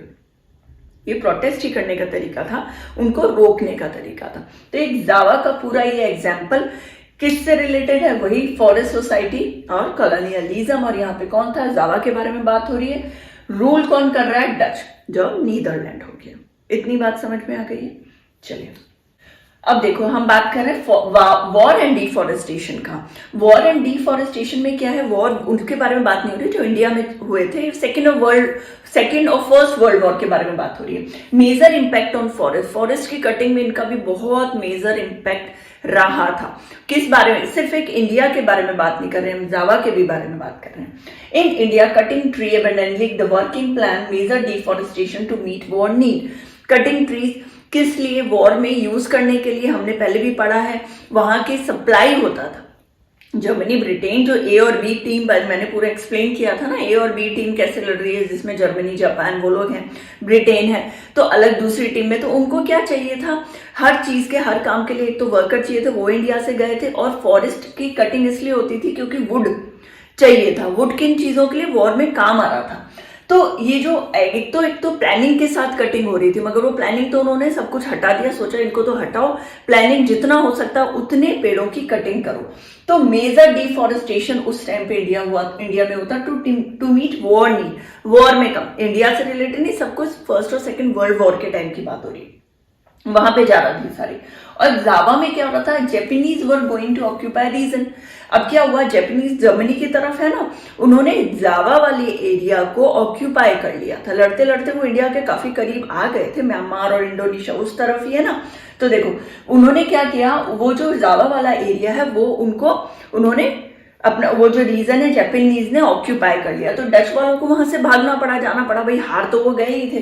तो Dutch followed the crossed earth policy. इसमें क्या होता है कि उन्होंने जितने भी वहां पे कटिंग करी ना, जावा में पेड़ों की कटिंग करी या उसकी फैक्ट्री लगाई या अपना कल्टीवेशन किया, या उस पेड़ों लकड़ियों से बनाए हुए सामान को सबको उन्होंने बर्न कर दिया, जला दिया। Dutch burn giant teak logs बड़े बड़े जो लॉग होते हैं लकड़ी के लॉग्स, उनको सबको जला दिया उन्हें। So Japanese didn't get that, Japanese उसको यूज नहीं ले सके। अब जब जापानीज देखा उन लोगों ने कि भाई यहाँ तो ऐसा कुछ भी हमें नहीं मिला, तो अब वो जो ऑलरेडी उगे हुए पेड़ है उनको काटा उन्होंने। तो Japanese use forest recklessly for war, Andhadhun use हो रहा था फॉरेस्ट की लकड़ियों का जापानीज द्वारा। जो जल चुकी थी उसका तो कुछ कर नहीं सकते, तो जो बची उन्हीं को यूज कर लो। तो वैक्यूम ऑफ पावर, अब यहाँ पे वैक्यूम ऑफ पावर क्या होता है, people expand cultivation land and deforestation. अब क्या कर रहे हैं लोग, जब ये भी लड़ रहा है वो भी लड़ रहा है, चलो होता है ना बीच का बंदर, कि उसको दोनों बिल्लियां लड़ रही, उन्हें रोटी नहीं मिली, बीच के बंदर को मिली। तो अब पीपल सोच रहे हैं कि ये भी, इनका भी कोई काम नहीं हो रहा, ये भी कल्टीवेशन हम एक काम करते हैं, डिफॉरेस्टेशन हो रहा है, हम इसी में कल्टीवेशन भी कर लेते हैं। तो जब डिफॉरेस्टेशन हो रहा था तो उन लोगों ने साथ दिया, उन लोगों का, उन्होंने भी पेड़ों की कटाई करी, वो जो पेड़ थे उससे घर बनाए, उनका यूज में लिया और पेड़ हटा के कल्टीवेशन स्टार्ट कर। तो चारों तरफ से ही क्या हुआ कि फॉरेस्ट का डिफॉरेस्टेशन हुआ। किसी एक रीजन से नहीं देख सकते आप, ये देखिए कितने रीजन है जिन कारण से हमारे जो पूरी अर्थ में जो डिफॉरेस्टेशन का, आज से नहीं कब की बात हो रही है, कितने कितने सालों पुरानी बात हो रही है, तब से डिफॉरेस्टेशन चला आ रहा है। तो अब कहाँ पेड़ बचे हैं, ऑब्वियसली नहीं बचेंगे। अब जितना हो सकता है पेड़ को आप उगाइए, कोशिश करिए घर के आगे 2 पेड़ जरूर लगाइएगा। New development in forestry. अब हम ये जो लास्ट टॉपिक है वो किस बारे में है कि, तो ओवरऑल जो भी हमने पढ़ा अभी तक वो क्या था, क्या हुआ उसमें और क्या समझ में आया। आपको समझ में आया फॉरेस्ट्री का मतलब, या न्यू डेवलपमेंट फॉरेस्ट्री। देखो एक फॉरेस्ट का जो एरिया है उसके बारे में हमने पूरी बात करी थी, कैसे ब्रिटिशर्स के कारण हुआ डिफॉरेस्टेशन, नेवी वालों के कारण हुआ, कल्टीवेशन और प्लांटेशन के कारण हुआ डिफॉरेस्टेशन। तब ये पूछ रहा है कि ये जो न्यू डेवलपमेंट इन फॉरेस्ट्री, मतलब अब जो इतना कुछ होने के बाद जो कुछ चीजें नई हुई है वो क्या हुई है। देखो, how should one conserve to forest, वो पूछ रहा है आपसे, किसी एक आदमी को कैसे कंजर्व करना चाहिए फॉरेस्ट को।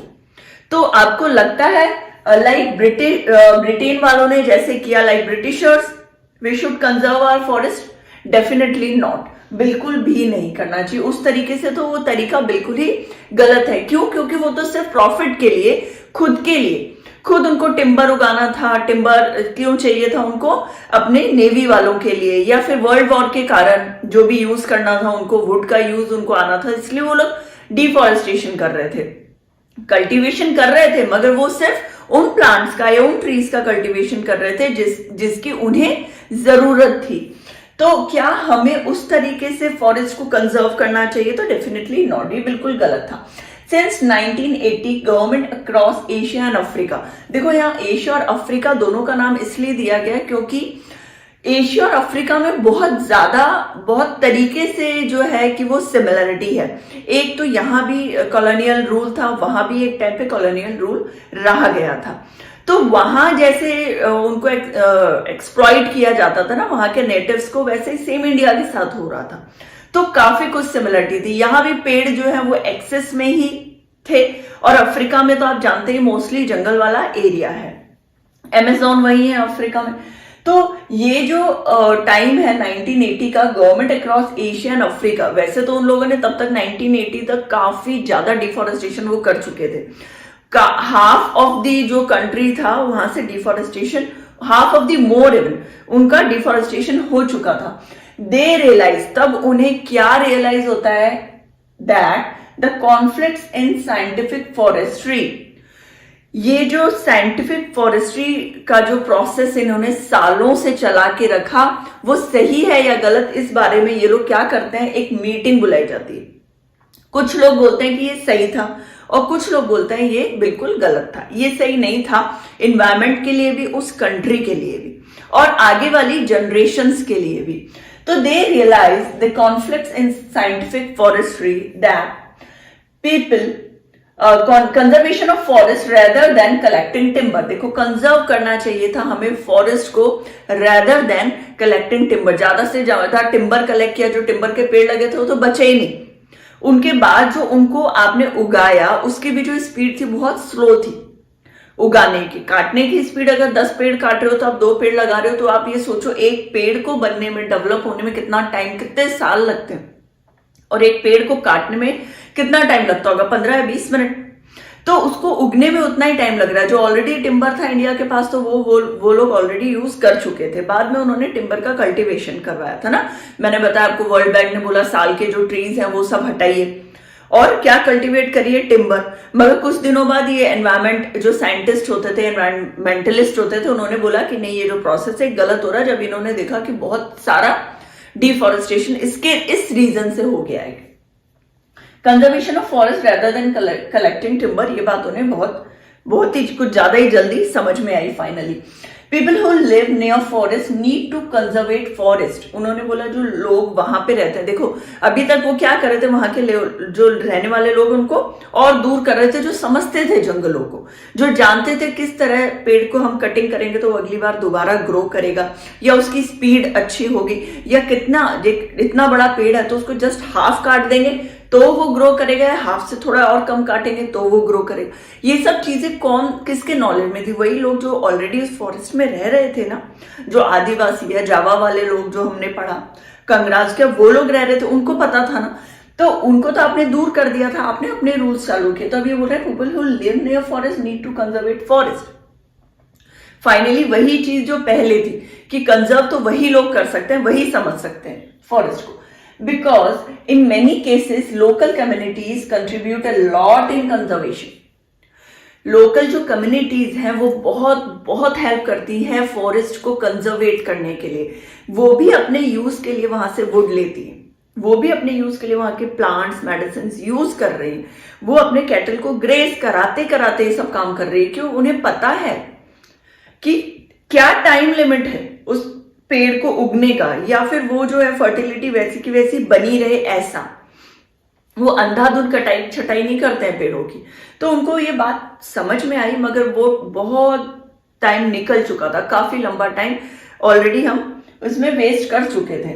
बिकॉज इन मेनी केसेस, कई जगह उन्होंने देखा, समझा इस चीज को, लोकल कम्युनिटी जो वहां के रहने वाले लोग contributed a lot in conservation. Already उन्होंने काफी कंट्रीब्यूट वो कर रहे थे। देखो इतना मना करने के बाद भी, कैटल ग्रेजिंग उन्होंने मना कर दी, मगर उन्हें ये बात समझ में आई कि ग्रेज करने से वहां जो है घास या पेड़ या प्लांट्स वो खा रहे हैं। वो उन्हें ये बात नहीं समझ में आई कि जब वो एनिमल वहां जाते हैं तो उससे भी जो सॉइल है ना वो फर्टिलिटी होती। क्यों? वो खाते हैं तो वो जब वो फ्रेश होते हैं वही वो अपना डिस्चार्ज करते हैं, तो उनको ये है कि वो डिस्चार्ज वहां किया तो जो सॉइल है, उन आदिवासियों को पता रहता है ये सॉइल फर्टिलिटी के ही काम आ रहा है, वो वेस्ट नहीं हो रहा है। तो उनका वहां जाना, कैटल का ग्रेस करना, क्योंकि देखो अब एक टाइम क्या हुआ कि वो लोग भी, कैटल्स भी भूखे मरने लगे थे, और उनको अगर 100 कैटल से जस्ट हाफ करना पड़ा था, हाफ से भी कम, या 50 या 40 रखने लगे थे, तो इससे वो भी सरवाइव नहीं कर पा रहे थे। तो एक ह्यूमन का ही आपने पूरी तरह से डिस्ट्रॉय नहीं किया,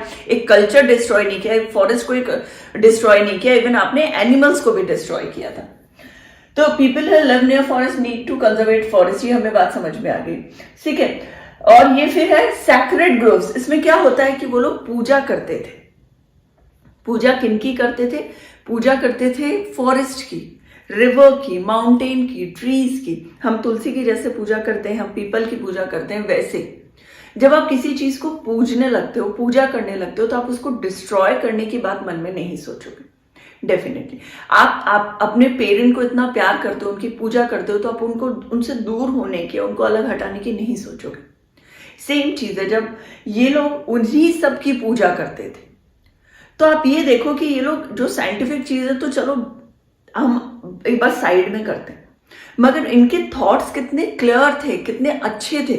वो उनकी पूजा करते थे जो उनको सरवाइव करने के लिए जो चीजें चाहिए थी। क्यों? क्योंकि वो एक्सेस में उसका यूज ना करें। जो ये अनएजुकेटेड थे, मगर इनकी सोच कितनी अच्छी है।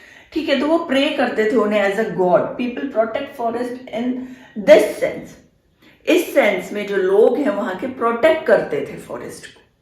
ठीक है, विलेजेस, अच्छा, patrolling their own forest keep guard to protect. Patrolling का मतलब होता है गार्ड करना, उस जगह को गार्ड करना। जैसे अपने घर को हम गार्ड करते हैं या एक डॉग रखते हैं ना, टू गार्ड अप, या फिर गार्ड एक अलग से आप रख लेते हो कि आप गार्ड करो अपने घर को, वैसे ही वो फॉरेस्ट को गार्ड करने के लिए लोग रखते थे। इसलिए नहीं कि उन्हीं लोगों को एंट्री ना दें, ऐसा कुछ नहीं था। जैसे कुछ जल गया, फायर लग गया, तो एक गार्ड हो, पता हो कि उसको वहां फायर हुई है, तो हम कैसे इसको अभी बचा लें, बजाय कि वो पूरी तरह से फैल जाए जंगल में। Then villages patrolling their own forest keep guards to protect. This opens up opportunity of thinking in a different term. ये सब चीजें जो है एक लेवल पे, जैसे उन्होंने जो खराब करी उसको सही करने की कोशिश करी, दे opens up opportunity of thinking in a different term. दूसरी तरीके से सोचने लगे वो लोग, ब्रिटिशर्स। किस चीज के लिए? कि हमें इसे सेव करना चाहिए, जो चल रहा था वो बहुत अच्छा था, जो हम जो कर रहे हैं वो बिल्कुल गलत कर रहे हैं। तो इस चैप्टर में ओवरऑल हमने क्या क्या, देखो एक बार आपको स्क्रीनशॉट लेना है तो आप प्लीज ले लीजिए।